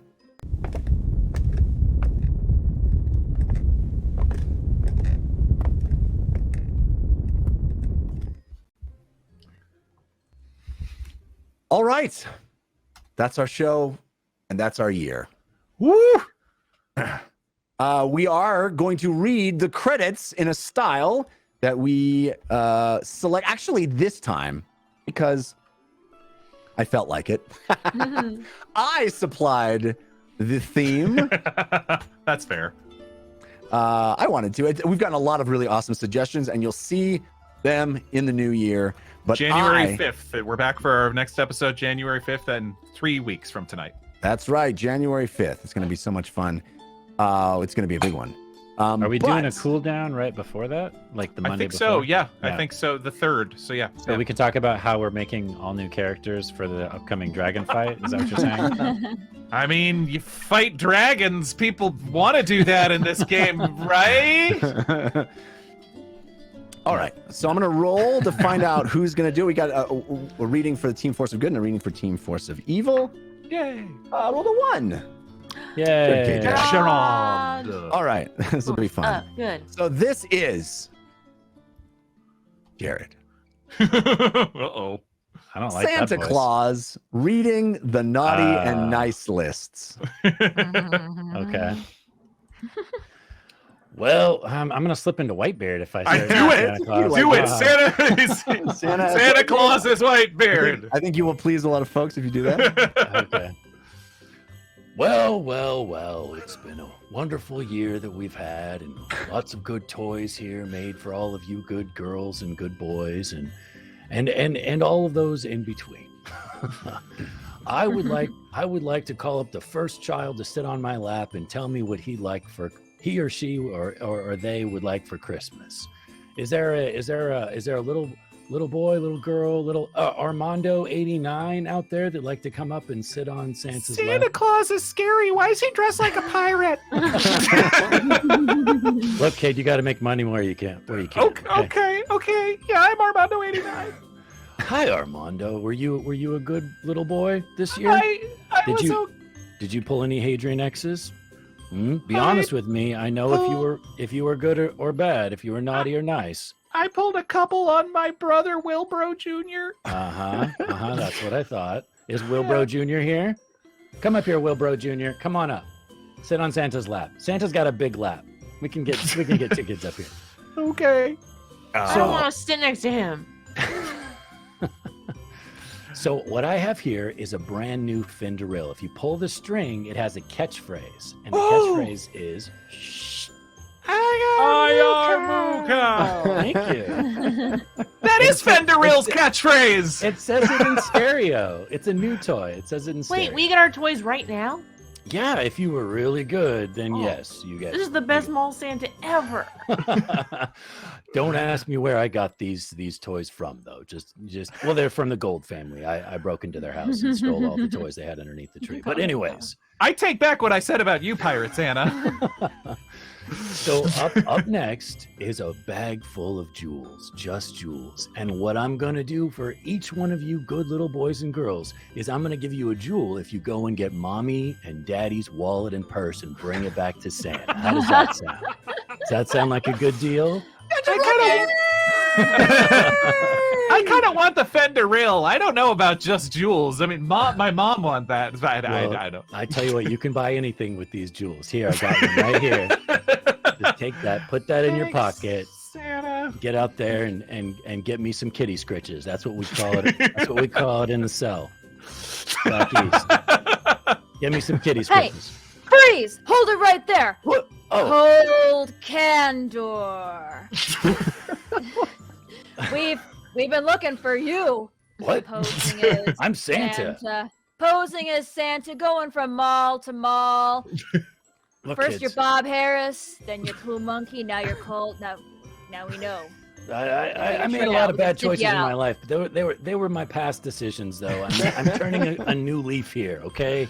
We love this small Santa. Leave him alone. See, look at these kids. Don't they look happy? I don't care what these kids think of you. This is a bad man. All right. He gave me an entire case of broken beaker pars, and I love it. See, a bag of broken beaker pars. How many Santas do that, huh? No. You're coming with me. You're not gonna turn up in the middle of the desert, wandering around, scamming the people. Kid, I'll give you a Hyperboy 66 if you distract this cop for me so I can run out the back.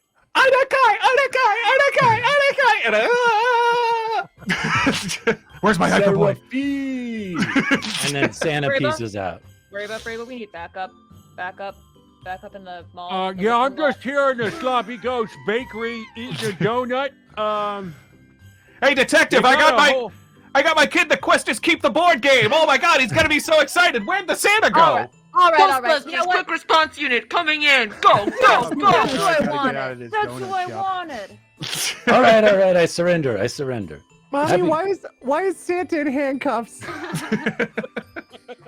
Happy holidays, kids. That was like a 3-act play. It was a whole thing. All right. That was very good. Jared Kajak, ladies and gentlemen. Yay. All right.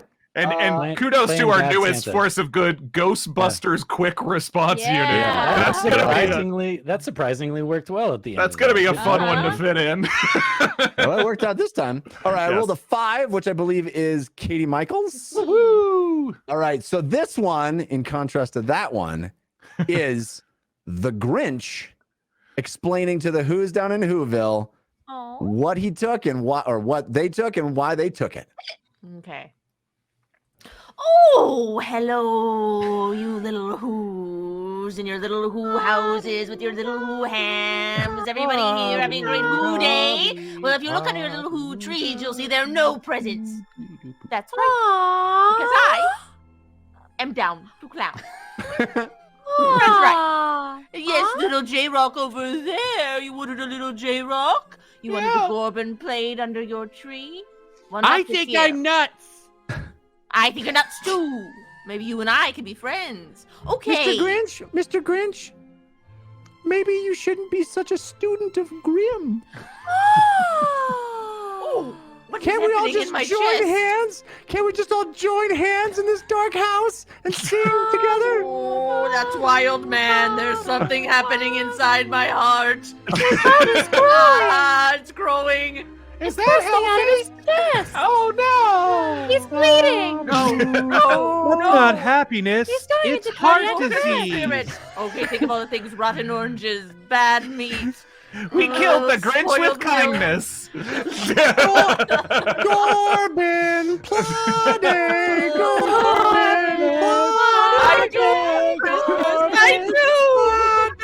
References needed. That was like the scariest one we've ever done. Yeah, that was much creepier.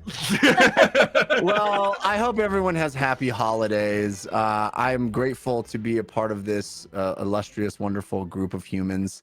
And I am also grateful to be in connection with this wonderful community. You guys are the best, and we are supported, and so grateful to be able to make this show. And it is because of our patrons at patreon.com/thedungeonrun. Thank you very much. Love you All right. guys. January Thank you. 5th, we'll be back. I hope everyone is safe, healthy, and happy this holiday, and you have a very happy new year. We'll see you on the other side. Until then, Feel free to DM me the secrets of Jeff's secret room. Yeah. no, don't do that, please. No. By the way, I'm relying on you, watchers, to not spill the beans to the cast. Hey, if they No, tell I'm us, kidding. then Actually, it's don't not our DM me. fault. Don't DM me. I'm sorry. Yeah. I'm so curious. They're always the longest of the year, too. I feel like, every time. Okay. We'll see you next year. Until then, humankind, be bold. Oh. Love you. Mwah.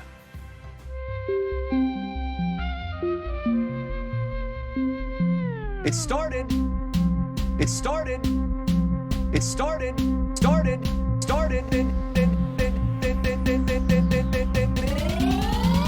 As a simple dungeon run.